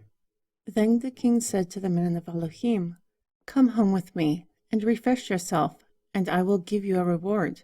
And the man of Elohim said to the king, If you will give me half your house, I will not go in with you, nor will I eat bread, nor drink water in this place. For so it was charged to me by the word of Yahweh, Eat no bread, nor drink water, nor return again by the way that you came. So he went another way, and did not return by the way that he came to Beit El. Now there dwelt an old prophet in Beit El, and his sons came and told him all the works that the man of Elohim had done that day in Beit El. Also the words that he spoke to the king they told their father. Therefore their father said to them, What way did he go? For his sons had seen the way that the man of Elohim, who came from Yehudah, went. Then he said to his sons, Saddle me an ass. So they saddled an ass for him, and he rode upon it. Moreover, he went after the man of Elohim, and found him sitting under an oak. And he said to him, Are you the man of Elohim, who came from Yehudah? And he said, I am. Then he said to him, Come home with me, and eat bread.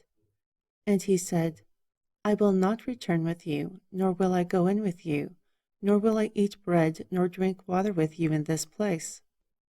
For it was told to me by the word of Yahweh, You will not eat bread, nor drink water there, nor turn again to go by the way that you came. And he said to him, Like you, I am a prophet also. And an angel spoke to me by the word of Yahweh, saying, Bring him back with you into your house, so that he may eat bread and drink water. He lied to him. So he went back with him, and ate bread in his house, and drank water. And it came to pass, as they sat at the table, that the word of Yahweh came to the prophet who brought him back. And he cried to the man of Elohim, who came from Yehudah, saying, Thus saith Yahweh, Forasmuch as you have disobeyed the mouth of Yahweh, and have not kept the commandment which Yahweh your Elohim commanded you, but came back, and have eaten bread and drank water in this place, of which I told you, Do not eat bread nor drink water, your carcass will not come to the sepulchre of your fathers. And it came to pass after he had eaten bread, and after he had drunk, that he saddled the ass for him, for the prophet whom he had brought back. And when he was gone, a lion met him by the way, and slew him, and his carcass was cast in the way, and the ass stood by it. Also the lion stood by the carcass. And behold, men passed by, and saw the carcass cast in the way, and the lion standing by the carcass. Therefore they came and told it in the city where the old prophet dwelt. And when the prophet who had brought him back from the way heard, he said, It is the man of Elohim. He was disobedient to the word of Yahweh. Therefore Yahweh has delivered him to the lion, which has torn him and slain him, according to the word of Yahweh, which he spoke to him. Then he spoke to his sons, saying, Saddle the ass for me. And they saddled it for him.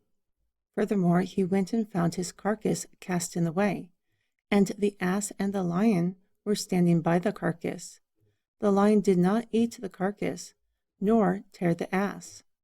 Then the prophet took up the carcass of the man of Elohim, and laid it upon the ass, and brought it back. And the old prophet came to the city to mourn and bury him. Moreover, he laid his carcass in his own grave, and they mourned over him, Alas, my brother. And it came to pass, after he had buried him, that he spoke to his sons, saying, When I am dead, bury me in the sepulchre in which the man of Elohim is buried. Lay my bones beside his bones. For surely the utterance he cried from the word of Yahweh against the altar of Beit El, and against all the houses of the high places that are in the cities of Shamerum will come to pass. After this, Jeroboam did not repent from his evil way, but made the lowest of the people priests of the high places again. Whoever was willing, he consecrated his hand, and he became one of the priests of the high places. And this became a sin to the house of Jeroboam, even to cut it off, and to destroy it from off the face of the Adamah.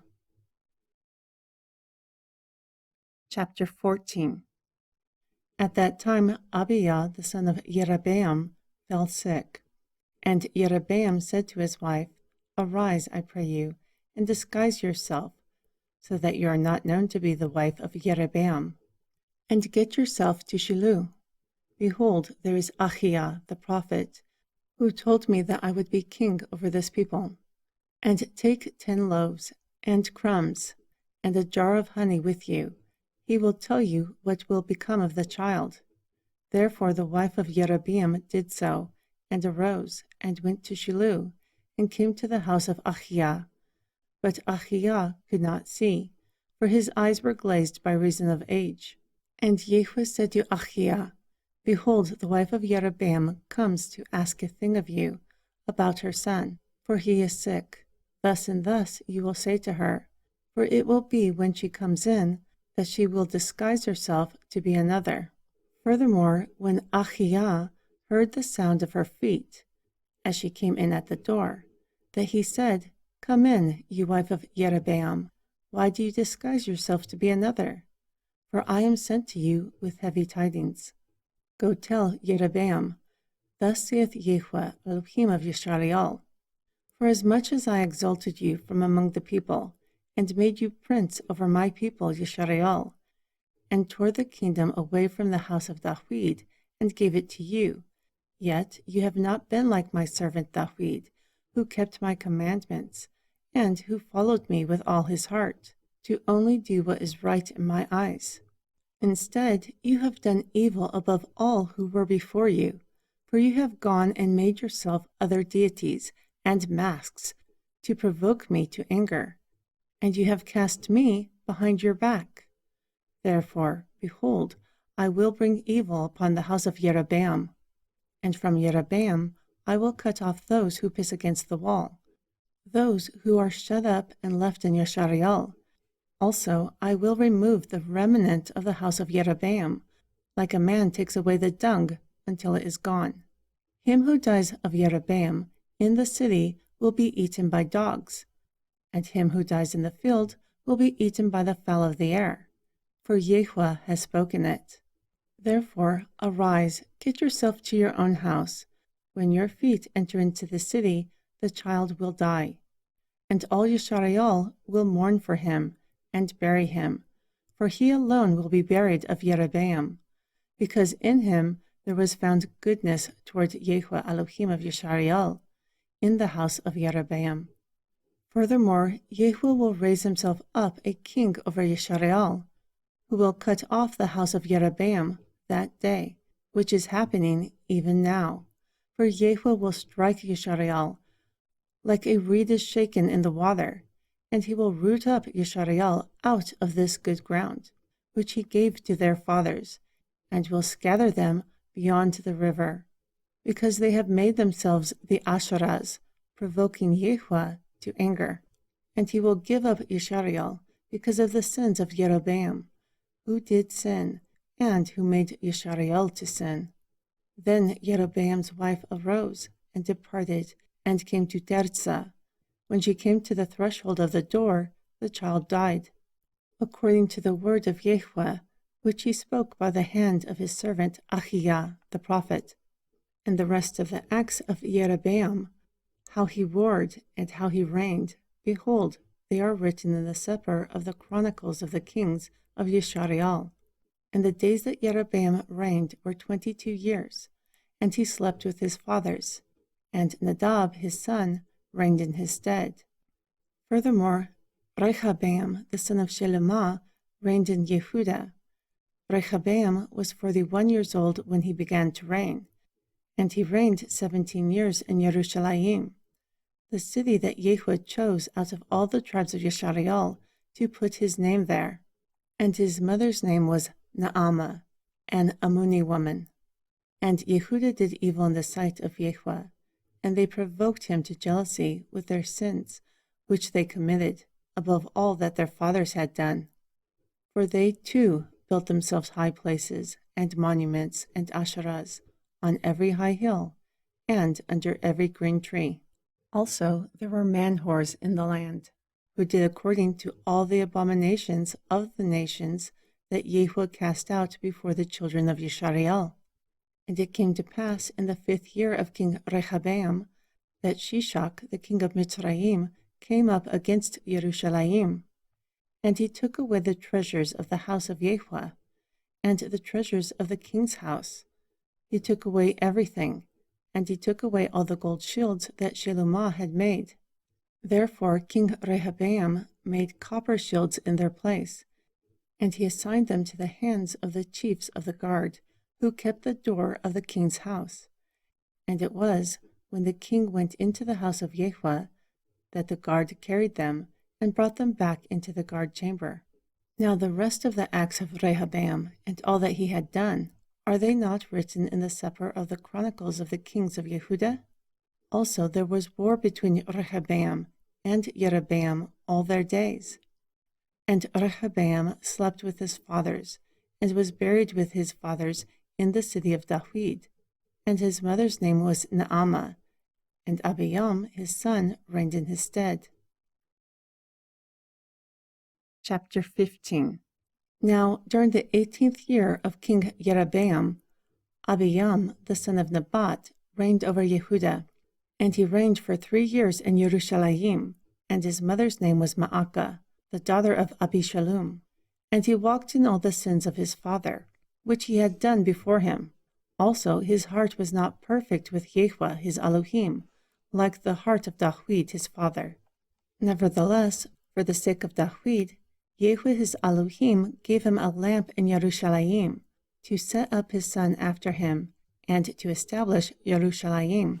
Because David did right in the eyes of Yehua, and did not turn aside from anything that he commanded him all the days of his life, except only in the matter of Uriah the Hittite. Furthermore, there was war between Rehabeam and Yerobeam all the days of his life. Now the rest of the acts of Abiyam, and all that he did, are they not written in the sefer of the chronicles of the kings of Yehudah? And there was war between Abiyam and Yerobeam, and Abiyam slept with his fathers, and they buried him in the city of David. And Asa his son reigned in his stead. Moreover, in the 20th year of Yerobeam, king of Yashariel, Asa reigned over Yehudah, and he reigned in Yerushalayim for 41 years. And his mother's name was Ma'akah, the daughter of Abishalom. And Asa did right in the eyes of Yehua, like David his father. And he purged the man-whores from the land, and removed all the idols that his fathers had made. Also Ma'akah his mother, he even removed her from being queen, because she had made an idol of an Asherah. And Asa destroyed her idol, and burnt it by the brook Gidron. But the high places were not removed. Nevertheless, Asa's heart was perfect with Yehua all his days. And he brought in the things that his father had dedicated, and the things that he had dedicated into the house of Yehua, silver and gold and vessels. Furthermore, there was war between Asa and Baasha, the king of Yashariel, all their days. And Baasha, king of Yashariel, went up against Yehudah, and built Ramah, so that no one could go out or come in to Asa, king of Yehudah. Then Asa took all the silver and all the gold that was left in the treasures of the house of Yehua, and the treasures of the king's house, and delivered them into the hand of his servants. And King Asa sent them to Ben-Hadad, the son of Thabrimun, the son of Chezion, king of Aram, who dwelt in Damascus, saying, There is a league between you and I, between my father and your father. Behold, I have sent to you a present of silver and gold. Come, and break your league with Baasha, king of Yeshariel, so that he may depart from me. Therefore Ben-Hadad hearkened to King Asa, and sent the captains of the armies that he had against the cities of Yeshariel, and struck Ayun, and Dan, and Habel Beit Maacah, and all Kinrut, with all the land of Naphtali. And it came to pass, when Baasha heard, that he stopped the building of Raamah, and dwelt in Tirzah. Then King Asa made a proclamation throughout all Yehudah. No one was exempt. Therefore they took away the stones and timber of Ramah, which Baasha had used. And with them King Asa built Gebah of Binyamin, and Mitzpah. The rest of the acts of Asa, and all his might, and all that he did, and the cities that he built, are they not written in the Sefer of the Chronicles of the Kings of Yehudah? Also during the time of his old age, he was diseased in his feet. And Asa slept with his fathers, and was buried with his fathers in the city of David, his father. And Yehoshaphat his son reigned in his stead. Moreover, Nadab the son of Yerobeam began to reign over Yeshariel in the 2nd year of Asa, king of Yehudah, and reigned over Yeshariel, and he did evil in the sight of Yahweh, and walked in all the ways of his father, and by his sin he made Yeshariel to sin. Furthermore, Baasha, the son of Ahijah, of the house of Yeshachar, conspired against him, and Baasha struck him at Gibbetun, which belonged to the Pelishtim. For Nadab and all Yeshariel laid siege to Gibbetun. And during the 3rd year of Asa, king of Yehudah, Baasha slew him, and reigned in his stead. And it came to pass, when he reigned, that he struck all the house of Yerobeam. He left no one who had breath of Yerobeam, until he had destroyed him, according to the saying of Yahweh, which he spoke by his servant Ahijah the Shilani, because of the sins of Yerobeam, which he sinned, and which he made Yeshariel to sin, because he provoked Yahweh, Elohim of Yeshariel, to anger. Now the rest of the acts of Nadab, and all that he did, are they not written in the Sefer of the Chronicles of the Kings of Yeshariel? And there was war between Asa and Baasha, king of Yeshariel, all their days. In the 3rd year of Asa, king of Yehudah, Baasha, the son of Ahijah, began to reign over all Yeshariel in Tirzah for 24 years. And he did evil in the sight of Yahweh, and walked in the way of Yerobeam, and in his sin by which he made Yeshariel to sin. Chapter 16. Then the word of Yahweh came to Yahweh, the son of Hanani, against Baasha, saying, Forasmuch as I exalted you out of the dust, and made you prince over my people Yeshariel, yet you have walked in the way of Yerobeam, and have made my people Yeshariel to sin, to provoke me to anger with their sins. Behold, I will take away the prosperity of Baasha, and the prosperity of his house, and I will make your house like the house of Yerobeam, the son of Nebat. Those who die of Baasha in the city, the dogs will eat, and those who die of him in the fields, the fowl of the air will eat. Now the rest of the acts of Baasha, and what he did, and his might, are they not written in the Sefer of the Chronicles of the Kings of Yeshariel? Therefore Baasha slept with his fathers, and was buried in Tirzah, and Allah his son reigned in his stead. Therefore by the hand of the prophet Yahweh, the son of Hanani, the word of Yahweh came against Baasha, and against his house, for all the evil that he did in the sight of Yahweh, in provoking him to anger with the works of his hands, in being like the house of Yerobeam, and upon that he killed him. In the 26th year of Asa, king of Yehudah, Allah, the son of Baasha, began to reign over Yeshariel in Tirzah for 2 years. Moreover, his servant Zimri, the captain of half his chariots, conspired against him when he was in Tirzah, drinking himself drunk in the house of Arza, the steward of the house in Tirzah. And Zimri went in and struck him, and killed him, in the 27th year of Asa, king of Yehuda. Furthermore, he reigned in his stead. And it came to pass when he began to reign, as soon as he sat on his throne, he slew the entire house of Baasha, and he did not leave one who pisses against the wall, nor of his kinfolk, nor of his friends. Therefore Zimri destroyed the entire house of Baasha, according to the word of Yahweh, which he spoke against Baasha by Yahweh the prophet, for all the sins of Baasha and the sins of Allah his son, by which they sinned, and by which they made Yeshariel to sin, in provoking Yahweh Elohim of Yeshariel to anger with their vanities. Now the rest of the acts of Allah, and all that he did, are they not written in the Sefer of the Chronicles of the Kings of Yeshariel? In the 27th year of Asa, king of Yehuda, Zimri reigned 7 days in Tirzah, and the people were encamped in Gibbetun, which belonged to the Pelishtim. However, the people who were encamped heard that Zimri had conspired and killed the king.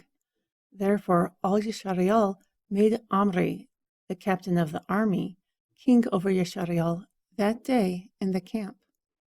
Furthermore, Omri and all Yeshariel with him went up from Gibbetun, and they besieged Tirzah. And it came to pass when Zimri saw that the city was taken, that he went into the palace of the king's house, and burnt the king's house over him with fire. Thus he died for the sins which he sinned in doing evil in the sight of Yahweh, by walking in the way of Yerobeam, and in his sin which he did to make Yeshariel to sin. Now the rest of the acts of Zimri, and the treason that he worked, are they not written in the Sefer of the Chronicles of the Kings of Yeshariel? Then the people of Yeshariel were divided into 2 parts. Half of the people followed after Tibni, the son of Ginat, to make him king, and half followed Omri. However, the people who followed Omri prevailed against the people who followed Tibni, the son of Ginat. Thus Tibni died, and Omri reigned. In the 31st year of Asa, king of Yehuda, Omri began to reign over Yeshariel. He reigned for 12 years. 6 years were in Tirzah, and he bought the hill of Shamerun, of Shamer, for 2 talents of silver, and he built on the hill. Also he called the name of the city that he built Shamerun, after the name of Shamer, the owner of the hill. But Omri worked evil in the eyes of Yahweh, and he did worse than all who were before him. For he walked in all the ways of Yerobeam, the son of Nebat, and with his sin he made Yeshariel to sin, to provoke Yahweh Elohim of Yeshariel to anger with their vanities. Now the rest of the acts of Omri that he did, and his might that he showed, are they not written in the Sefer of the Chronicles of the Kings of Yeshariel? Moreover, Omri slept with his fathers, and was buried in Shamerun. Then Ahab, his son, reigned in his stead. And in the 38th year of Asa, king of Yehuda, Ahab, the son of Omri, reigned over Yeshariel. Furthermore, Ahab, the son of Omri, reigned over Yeshariel in Shamerun for 22 years. However, Ahab, the son of Omri, did evil in the sight of Yahweh, above all who were before him. Also, as if it were a small thing for him to walk in the sins of Yerobeam, the son of Nebat, that he took Jezebel, the daughter of Baal, king of the Zidunim, for a wife. Then he served Baal and worshipped him. Furthermore, he raised up an altar for Baal in the house of Baal, which he built in Shamerun. Also Ahab made an Asherah, and Ahab did more to provoke Yahweh Elohim of Yeshariel to anger than all the kings of Yeshariel who were before him. During the days of Chial, the house of Chial rebuilt Jericho. He laid its foundations with Abiram, his firstborn, and set up its gates with his youngest, Shegub, according to the word of Yahweh, which he spoke by Yehoshua, the son of Nun. Chapter 17. And Eliyahu the Tishbe, An inhabitant of Gilead said to Achad, Yahweh, Elohim of Yisrael, lives, before whom I stand. There will not be dew nor rain during these years, unless it is spoken by my mouth. Then the word of Yahweh came to him, saying, Go from here, and return east. Then hide yourself by the brook Gerit, which is before Yarden, and it will come to pass that you will drink from the brook. Also, I have commanded the ravens to feed you there. Therefore he went and did according to the word of Yahweh, for he went and dwelt by the brook Gerit, which is before Yarden. Furthermore, the ravens brought him bread and flesh in the morning, also bread and flesh in the evening, and he drank from the brook.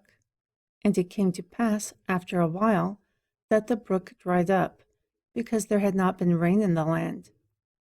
And the word of Yahweh came to him, saying, Arise, go to Zarepat, which belongs to Zidon, and dwell there. Behold, there I have commanded a widow woman to sustain you. Therefore he arose and went to Zareput.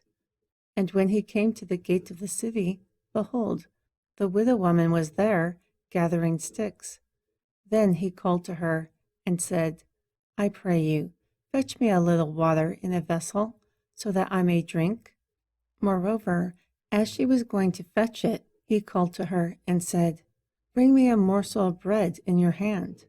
As Yahweh your Elohim lives, I do not have a cake, but a handful of meal in a barrel, and a little oil in a jug. Behold, I am gathering 2 sticks, so that I may go in and prepare it for myself and my son, so that we may eat it and die. However, Eliyahu said to her, Fear not, go, do as you have said. However, of it, make me a little cake first, and bring it to me. Then afterward, make for you and your son. For thus saith Yahweh, Elohim of Yisrael, the barrel of meal will not waste, nor will the jug of oil fail, until the day that Yahweh sends rain upon the Adamah. Therefore she went and did according to the word of Eliyahu. Moreover, she and he and her house ate for many days. The barrel of meal did not waste, nor did the jug of oil fail, according to the word of Yahweh, which he spoke by Eliyahu. And it came to pass after these things that the son of the woman, the mistress of the house, fell sick, and his sickness was very severe, such that there was no breath left in him. Therefore she said to Eliyahu, What do I have to do with you, O man of Elohim? Have you come to me to call my sin to remembrance, to slay my son? So he said to her, Give me your son. Then he took him out of her bosom, and carried him up into a loft, where he stayed, and laid him upon his own bed. Furthermore he cried unto Yahweh, and said, O Yahweh my Elohim, have you brought tragedy upon the widow with whom I sojourn, by slaying her son also? Then he stretched himself upon the child 3 times, and cried unto Yahweh, and said, O Yahweh my Elohim, I pray you, let this child's soul come into him again. And Yahweh heard the voice of Eliyahu. Then the soul of the child came into him again, and he revived. Then Eliyahu took the child, and brought him down out of the chamber into the house, and delivered him to his mother. Then Eliyahu said, Behold, your son lives. And the woman said to Eliyahu, Now this I know, that you are a man of Elohim, and the word of Yahweh in your mouth is true. Chapter 18. And it came to pass after many days that the word of Yahweh came to Eliyahu during the 3rd year, saying, Go show yourself to Ahab, and I will send rain upon the Adamah. Therefore Eliyahu went to show himself to Ahab, and famine was severe in Shamerun. Then Ahab called Abadyehu, who was over his house. Now Abadyehu revered Yahweh greatly, for it was when Jezebel cut off the prophets of Yahweh that Abad-Yehu took 100 prophets and hid them by 50 in a cave, and fed them with bread and water. Furthermore, Ahab said to Abad-Yehu, "Let us go into the land, to all the fountains of water and brooks. Perhaps we might find grass to save the lives of the horses and mules, so that we will not lose all of the beasts." Therefore they divided the land between them to pass throughout it. Ahab went by himself one way, and Abad-Yehu went by himself another way. While Abad-Yehu was on the way, behold, Eliyahu met him. Also he recognized him and fell on his face and said, "Is that you, my lord, Eliyahu?" And he answered him, "I am. Go tell your lord, behold, Eliyahu." Then he asked, "What is my sin, that you would deliver your servant into the hand of Ahab to slay me? As Yahweh your Elohim lives, there is no nation or kingdom where my Lord has not sent to seek you." And when they said, "He is not here," he took an oath from the kingdom and nation who did not find you. And now you say, "Go tell your Lord, behold, Eliyahu"? Then it will be, when I am gone from you, the Ruach of Yahweh will carry you where I do not know. Then when I come and tell Ahab, and he cannot find you, he will slay me. But I, your servant, have feared Yahweh since my youth. Was it not told to my Lord what I did when Jezebel slew the prophets of Yahweh? How I hid 100 prophets of Yahweh by 50 in a cave, and fed them with bread and water. And now you say, "Go tell your Lord, behold, Eliyahu," so he can kill me? Therefore Eliyahu answered, "As Yahweh of hosts lives, before whom I stand, I will surely show myself to him today." So Abad-Yehu went to meet Ahad, then Ahad went to meet Eliyahu. And it came to pass, when Ahad saw Eliyahu, that Ahad asked him, "Are you he who troubles Yeshareal?" Then he answered, "I have not troubled Yeshareal. However, you and the house of your father have, in that you have rejected the commandments of Yahweh and have followed the Baalim. Now send and gather all Yeshareal and the 450 prophets of Baal and the 400 prophets of Asherah, who eat at the table of Jezebel, to me at Mount Carmel." Therefore Ahab sent for all the children of Yeshareal and gathered the prophets together at Mount Carmel. Then Eliyahu came to all the people and said, "How long will you stall between two opinions? If Yahweh is Elohim, follow him. But if Baal, follow him." However, the people did not answer a word. Then Eliyahu said to the people, "I am the only remaining prophet of Yahweh, but the prophets of Baal are 450 men.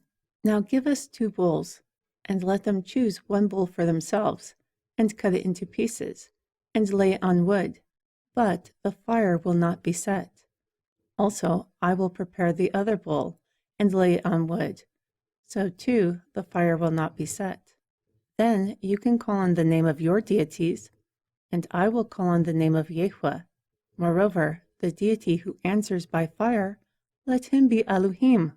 And all the people answered and said, "It is well spoken." Then Eliyahu said to the prophets of Baal, "Choose 1 bull for yourselves, and prepare it first, for you are many.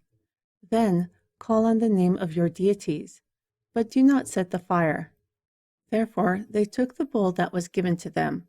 Then they prepared it, and called on the name of Baal from morning until evening, saying, "O Baal, hear us." But there was no voice, nor any answer. Also they leaped upon that which they made. And it came to pass at noon that Eliyahu mocked them, and said, "Cry in a louder voice, for he is a deity, for he is meditating, or he is busy, or he is on a journey. Perhaps he is asleep and must be awakened." Therefore they cried louder, and they cut themselves with knives and lances, which was their custom, until the blood gushed out upon them. Furthermore, when midday had passed, And they prophesied until the time of the offering of the evening sacrifice. There was not a voice, not an answer, nor anyone who regarded. Then Eliyahu said to all the people, "Come near to me." So all the people came near to him. And he repaired to the altar of Yahweh, which was broken down. And Eliyahu took 12 stones, according to the number of the tribes of the sons of Jacob, to whom the word of Yahweh came, saying, Yeshariel will be your name. And with the stones he built an altar in the name of Yahweh. And he made a trench around the altar, large enough to contain 2 measures of seed. And he put the wood in order, and cut the bull in pieces, and laid him on the wood, and said, Fill 4 barrels of water, and pour it on the ascension offering on the wood. Then he said, Do it a second time. So they did it a second time. Then he said, Do it a third time. So they did it a third time. Furthermore, the water ran around the altar, and he filled the trench with water also. And it came to pass at the time of the offering of the evening sacrifice that Eliyahu the prophet came near and said, Yahweh, Eluah of Abraham, of Yitzhak, and of Yeshariel, let it be known today that you are Elohim of Yeshariel, and that I have done all these things according to your word. Hear me, O Yahweh, so that these people may know that you are Yahweh Elohim, and that you will turn their hearts back again. Then the fire of Yahweh fell and consumed the ascension offering, and the wood, and the stones, and the dust, and licked up the water that was in the trench. And when all the people saw it, they fell on their faces, and they said, Yahweh, he is Elohim. Yahweh, he is Elohim. Then Eliyahu said to them, Take the prophets of Baal, do not let one of them escape. Therefore they took them. Then Eliyahu brought them down to the brook Kishon, and slew them there. Moreover, Eliyahu said to Ahab, Get yourself up, eat and drink, for there is a sound of abundant rain. Therefore Ahab went up to eat and drink. Moreover, Eliyahu went up to the top of Carmel. Then he cast himself down upon the earth, and put his face between his knees, and said to his servant, Go up now, look toward the sea. Therefore he went up, and looked, and said, There is nothing. Then he said, Go again, 7 times. And it came to pass on the 7th time that he said, Behold, there arises a little cloud out of the sea, like a man's hand. Then he said, Go up, say to Ahab, Harness and descend, and the rain will not stop you. Then, in the meantime, the heavens became black with clouds and wind, and there was a great rain.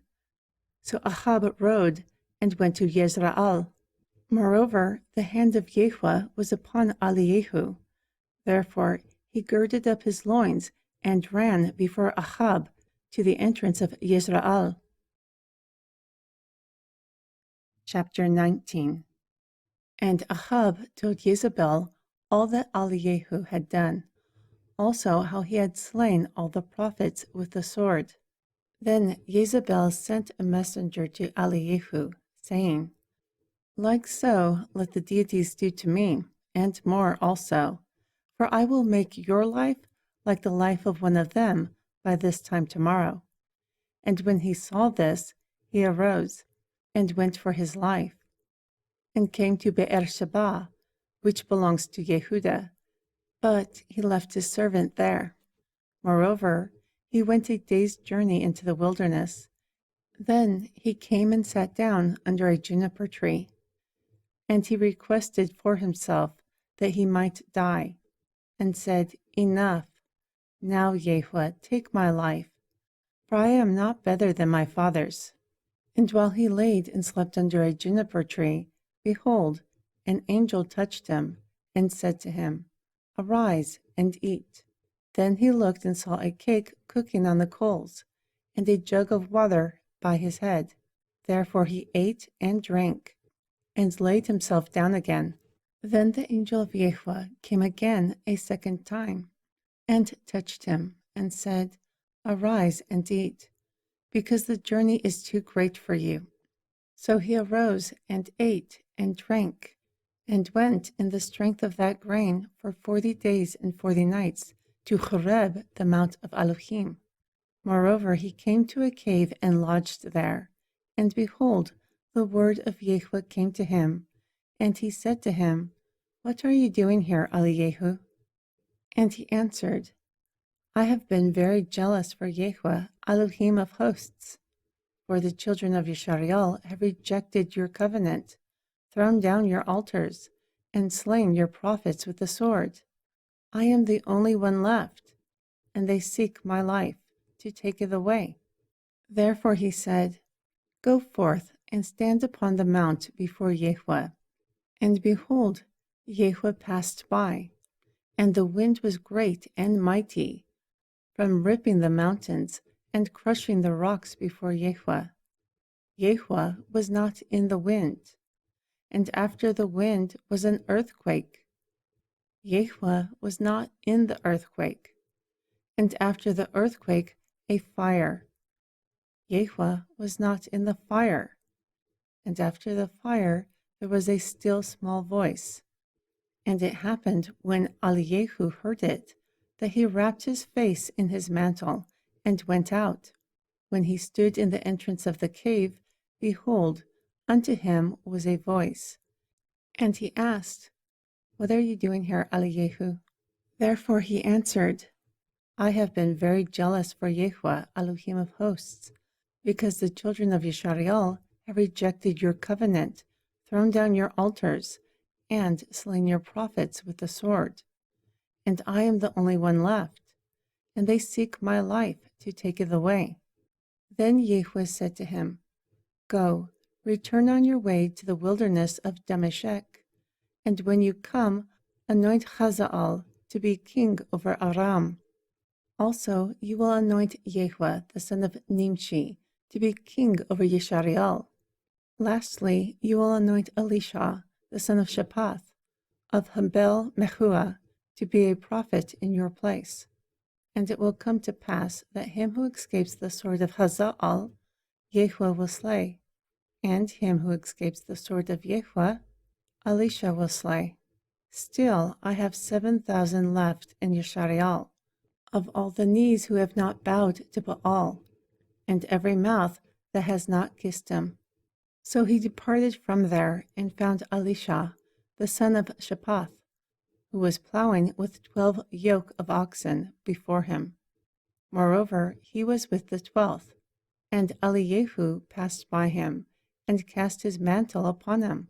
Therefore he left the oxen, and ran after Eliyahu, and said, I pray you, let me kiss my father and mother, then I will follow you. So he said to him, Go return, for what can I do for you?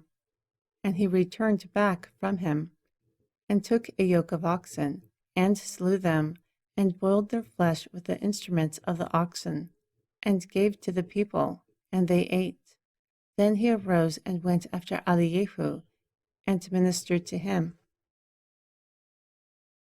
Chapter 20. And Ben-Hadad, the king of Aram, gathered his entire army together.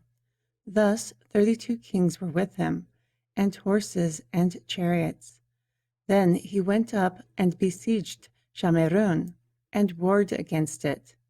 And he sent messengers into the city to Ahab, king of Yisrael, and said to him, Thus saith Ben-Hadad, Your silver and your gold are mine. Also the best of your wives and your children are mine. Therefore the king of Yisrael answered and said, My lord, O king, according to your words I am yours and all that I have.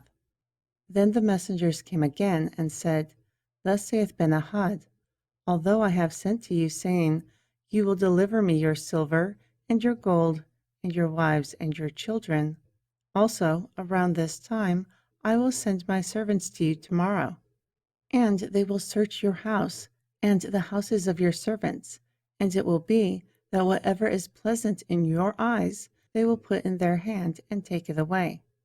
Therefore the king of Yashareal called all the elders from the land and said, I pray you, observe and see how this one seeks mischief. For he requested of me my wives, and my children, and my silver, and my gold, and I did not deny him. Then all the elders and all the people said to him, Do not hearken nor consent. This is why he said to the messengers of Benhadad, Tell my lord the king, all that you previously sent for from your servant I will do, but this thing I will not do. So the messengers departed and brought him word again. Then Benhadad sent to him and said, May the deities do so to me, and more also, if the handful of dust of Shamarun will be enough for all the people who follow in my footsteps. Therefore the king of Yashareal responded and said, Do not let someone who girds a harness boast about himself like one who takes it off. And it came to pass he heard this message while he was drinking with kings in the canopies. Then he said to his servants, Prepare yourselves. Therefore they prepared against the city. And behold, a prophet came to Ahab, king of Yashareal, saying, Thus saith Yahweh, Have you seen all this great multitude? Behold, I will deliver it into your hand today, and you will know that I am he who exists. Then Ahab asked, By whom? And he answered, Thus saith Yahweh, by the young men of the captains of the provinces. Then he asked, Who will order the battle? And he answered, You. Then he numbered the young men of the captains of the provinces, and they were 232. And after them he numbered all the people. All the children of Yashareal were 7,000. And they went out at noon. But Benhadad was drinking himself drunk in the pavilions, he and the kings, 32 kings who helped him. And the young men of the captains of the provinces went first. And Benhadad sent out. And they told him, saying, Men are coming out of Shamarun. And he said, Whether they come for peace or war, take them alive. Furthermore, these young men of the captains of the provinces came out of the city, also the army that followed them. And they slew all his men, and Aram fled. And Yashareal pursued them, and Benhadad, the king of Aram, escaped on horse with the horsemen. Therefore the king of Yashareal went out and struck the horses and chariots, and slew Aram with a great slaughter. And the prophet came to the king of Yashareal and said to him, Go, strengthen yourself, and mark and see what you did. For at the return of the year, the king of Aram will come up against you. Then the servants of the king of Aram said to him, Their deities are deities of the hills. Therefore they were stronger than us. But let us fight against them in the plain, and surely we will be stronger than them. Also do this, take the king's way, every man from his place, and put captains in their place. Furthermore, number yourself an army, like the army that you lost, horse for horse, and chariot for chariot. Then we will fight against them in the plain. Surely we will be stronger than them. Therefore he hearkened to their voice, and did so. And it came to pass at the return of the year, that Benhadad numbered Aram, and went up to Apek to fight against Yashareal. Also the children of Yashareal were numbered. Moreover, all were present and went against them. However, the children of Yashareal who pitched before them were like 2 small flocks of kids. Yet Aram filled the country. And there came a man of Elohim, and spoke to the king of Yashareal, and said, Thus saith Yahweh, because Aram has said, Yahweh is Elohim of the hills, but he is not Elohim of the valleys. Therefore I will deliver all this great multitude into your hand, and you will know that I am he who exists. Therefore they pitched opposite each other for 7 days. And it happened that during the 7th day the battle merged, and the children of Yashareal slew 100,000 footmen in 1 day from Aram. But the rest fled to Apek, into the city, and a wall fell upon 27,000 men who remained. Therefore Benhadad fled and went into an inner chamber of the city. Then his servant said to him, Behold now, we have heard that the kings of the house of Yeshariel are merciful kings. I pray you, let us put sackcloth on our loins, and ropes upon our heads, and go out to the king of Yeshariel. Perhaps he will spare your life.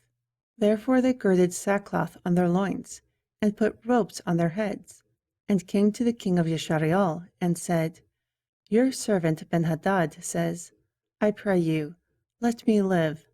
And he said, If he is still alive, he is my brother. Now the men diligently and quickly discerned what was said, and they responded, Benhadad is your brother. And the king said, Go, bring him. So Benhadad came to him. Also he allowed him to come up in a chariot. Moreover, he said to him, I will restore the cities that my father took from your father, and you will make streets for yourself in Damascus, like my father made in Shamerun. Also I will depart from you with a covenant. Therefore he made a covenant with him, and he departed. Furthermore, a certain man of the sons of the prophets said to his neighbor, By the word of Yahweh, smite me, I pray you. But the man refused to strike him. Then he said to him, Because you have not obeyed the voice of Yahweh, behold, as soon as you depart from me, a lion will slay you. And as soon as he departed from him, a lion found him and slew him.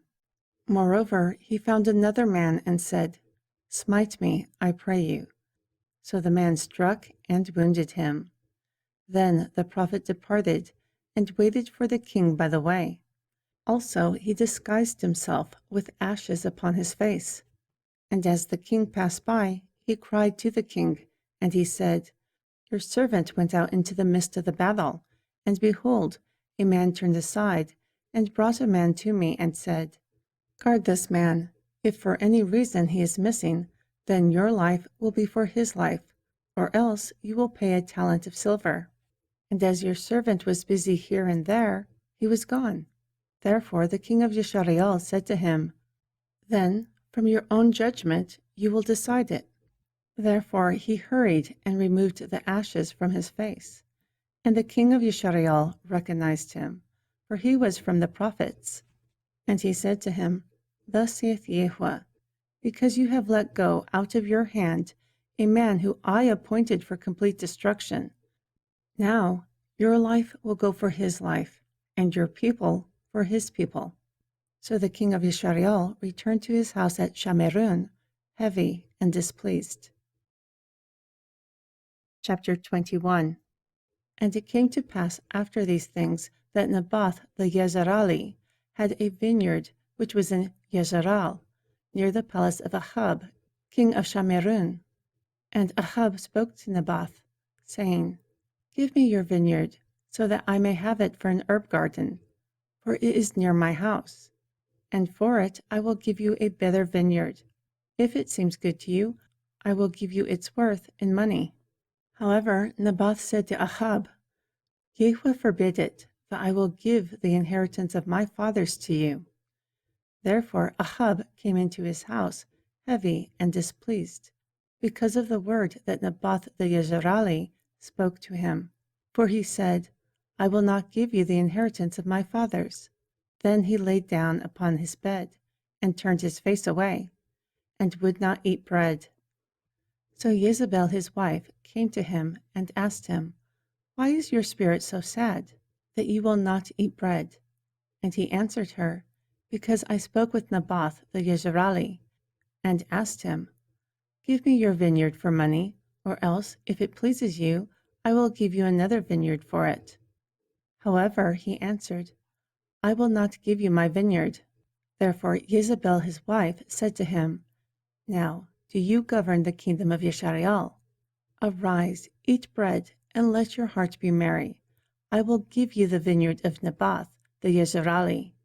Then she wrote letters in the name of Ahab, and sealed them with his seal, and sent the letters to the elders and to the nobles who were in the city that Naboth dwelt.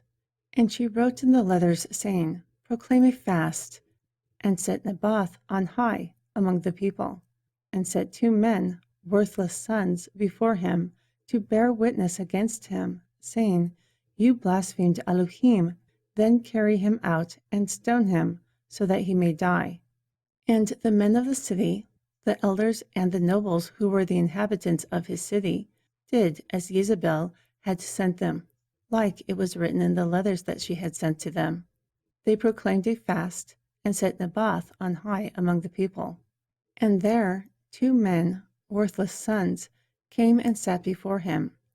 Then the worthless men witnessed against him, against Naboth, in the presence of the people, saying, Naboth blasphemed Elohim and the king. Therefore they carried him out of the city and stoned him with stones. Thus he died. Then they sent to Jezebel, saying, Naboth is stoned, and he is dead. And it came to pass, when Jezebel heard that Naboth was stoned, and was dead, that Jezebel said to Ahab, Arise, take possession of the vineyard of Naboth, the Jezreeli, who refused to give you for money. For Naboth is not alive, but dead. And it came to pass, when Ahab heard that Naboth was dead, that Ahab rose up to go down to the vineyard of Naboth, the Jezreeli, and take possession of it. And the word of Yahweh came to Eliyahu the Tishbe, saying, Arise, go down to meet Ahab, king of Yisrael, who is in Shamerun. Look in the vineyard of Naboth, where he has gone down to possess it. And you will speak to him, saying, Thus saith Yahweh, Have you killed and taken possession also? Then you will speak to him, saying, Thus saith Yahweh, In the place where dogs licked the blood of Naboth, even so dogs will lick your blood. Then Ahab responded to Eliyahu, O my enemy, have you found me? So he answered, I have found you because you have sold yourself to work evil in the sight of Yahweh. Behold, I will bring evil upon you, and I will take away your posterity. Therefore I will cut off from Ahab him who pisses against the wall, and him who is in bondage, and him who is a remnant of Yisrael. Thus I will make your house like the house of Yerebeam, the son of Nebat, and like the house of Baasha, the son of Ahijah, because of the provocation by which you have provoked to anger, and made Yisrael to sin. Furthermore, Yahweh spoke of Jezebel, saying, The dogs will eat Jezebel by the wall of Yisrael. Those who die of Ahab in the city, the dogs will eat, and those who die of him in the field, the fowl of the air will eat. Moreover, there has never been like Ahab, who sold himself to work wickedness in the sight of Yahweh, whom Jezebel his wife stirred up. Also, he is very detested for following idols, according to all that the Amori did, whom Yahweh cast out before the children of Yisrael. And it came to pass, when Ahab heard these words, that he tore his clothes, and put sackcloth upon his flesh, and fasted, and laid in sackcloth, and went softly. Then the word of Yahweh came to Eliyahu the Tishbe, saying, Do you see how Ahab humbles himself before me? Because he humbles himself before me, I will not bring this evil during his days, but I will bring this evil upon his house during the days of his sons. Chapter 22. And they continued for 3 years without war between Aram and Yisrael. And it came to pass during the 3rd year that Jehoshaphat, the king of Yehudah, came down to the king of Yisrael.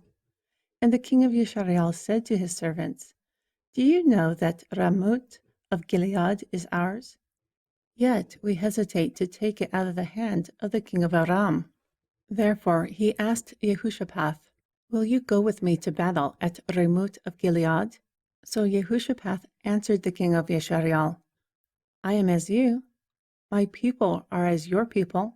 My horses are as your horses. Then Jehoshaphat said to the king of Yisrael, I pray you, inquire by the word of Yahweh today. Therefore the king of Yisrael gathered the prophets together, about 400 men, and asked them, "Should I go to battle against Ramoth of Gilead, or should I hold back?" And they said, "Go up, for the Lord will deliver it into the hand of the king." However, Jehoshaphat said, "Is there still not a prophet of Yahweh here, so that we might inquire of him?" And the king of Yisrael said to Jehoshaphat, "There is still one man who we may inquire of Yahweh, but I hate him, for he does not prophesy good concerning me, but evil. Micah, the son of Imlah." Therefore Jehoshaphat said, "Do not let the king say such things." Then the king of Yisrael called an officer and said, "Hasten Micah, the son of Imlah." Then, wearing their robes, the king of Yisrael and Jehoshaphat, the king of Yehudah, each sat on his throne at the threshing floor of the entrance gate of Shamerun, and all the prophets prophesied before them. And Zedekiah, the son of Keananah, made himself iron horns and said, "Thus saith Yahweh, with these you will push Aram until you have consumed them." Also all the prophets prophesied, saying, "Go up to Ramoth of Gilead and prosper, for Yahweh will deliver it into the king's hand." Furthermore, the messenger who went to call Micah spoke to him, saying, "Behold now, the words of the prophets are good to the king with a unified mouth. Let your word, I pray you, be like the word of those who are unified and speak good." Therefore Micah said, "As Yahweh lives, what Yahweh says to me, that I will speak." Furthermore, he came to the king, and the king asked him, "Micah, should we go to battle against Ramoth of Gilead, or should we hold back?" And he answered him, "Go and prosper, for Yahweh will deliver it into the hand of the king." So the king said to him, "How many times must I make you swear that you will not say anything but truth in the name of Yahweh?" Then he said, "I saw all Yisrael scattered upon the hills, like sheep that have no shepherd." And Yahweh said, "These have no master. Let them return every man to his house in peace." And the king of Yisrael said to Jehoshaphat, "Did I not tell you that he would not prophesy good concerning me, but evil?" Also he said, "Now hear the word of Yahweh. I saw Yahweh sitting on his throne, and the entire host of the heavens were standing by him, on his right hand and on his left." Then Yahweh asked, "How will we persuade Ahab so that he will go up and fall at Ramoth of Gilead?" Therefore one said on this manner, and another said on that manner. Then the Ruach came forward and stood before Yahweh and said, "I will persuade him." And Yahweh asked him, "With what?" And he said, "I will go forth, and I will be a lying spirit in the mouth of all his prophets." And he said, "You will persuade and succeed also. Go forth and do so." Now therefore, behold, Yahweh has put a lying spirit in the mouth of all your prophets, and Yahweh has spoken evil concerning you. Then Zedekiah, the son of Kenaanah, went near and struck Micah on the cheek, and asked, "Which way did the Ruach of Yahweh go, from me to speak to you?" And Micah said, "Surely you will see in the day when you go hide yourself in your inner chamber." Therefore the king of Yisrael said, "Take Micah and carry him back to Ammon, the governor of the city, and to Joash, the son of the king, and say, Thus saith the king, put this in the prison, and feed him with bread and water of affliction, until I return in peace."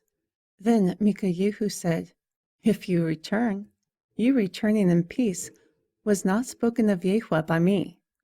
Then he said, "Hearken, O people, all of you." Furthermore, the king of Yisrael and Jehoshaphat, the king of Yehudah, went up to Ramoth of Gilead. And the king of Yisrael said to Jehoshaphat, "I will disguise myself and enter into the battle, but you put on your robes." Therefore the king of Yashar'el disguised himself and went into the battle. Moreover, the king of Aram commanded his 32 captains, who ruled over his chariots, saying, "Do not fight with the small nor the great, for it is the king of Yashar'el only."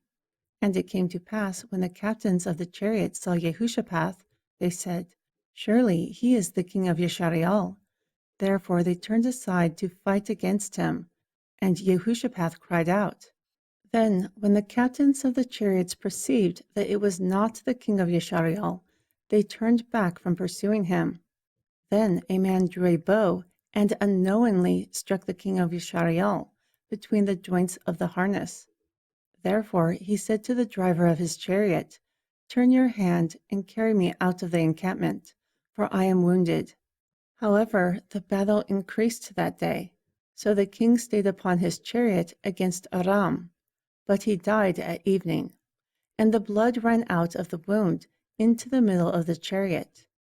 Then, around sunset, a proclamation went throughout the army, saying, "Every man to his city, and every man to his own country."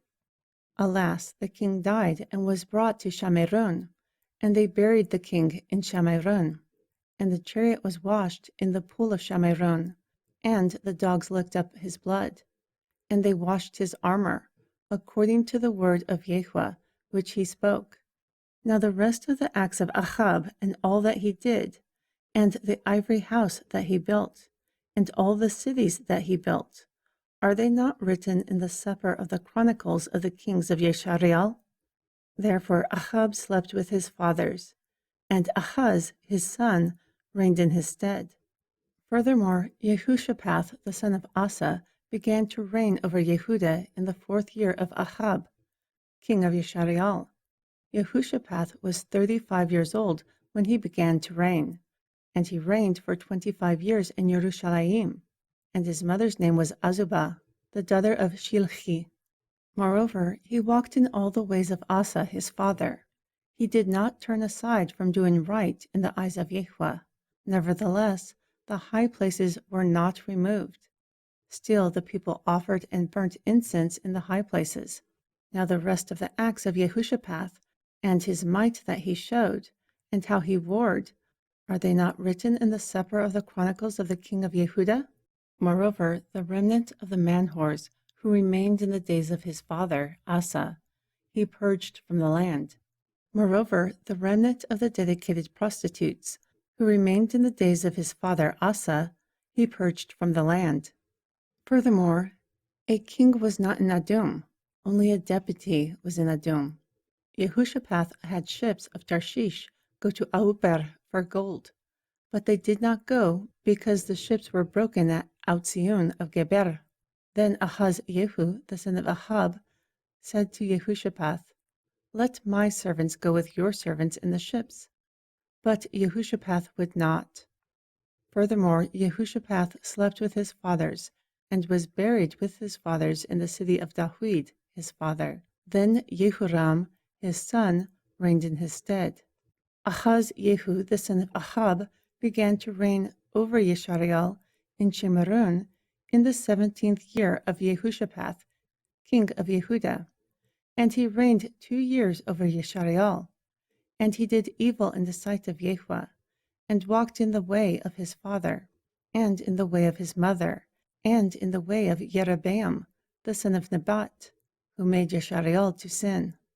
For he served Baal, and worshipped him, and provoked Yahweh Elohim of Yashar'el to anger, according to all that his father had done.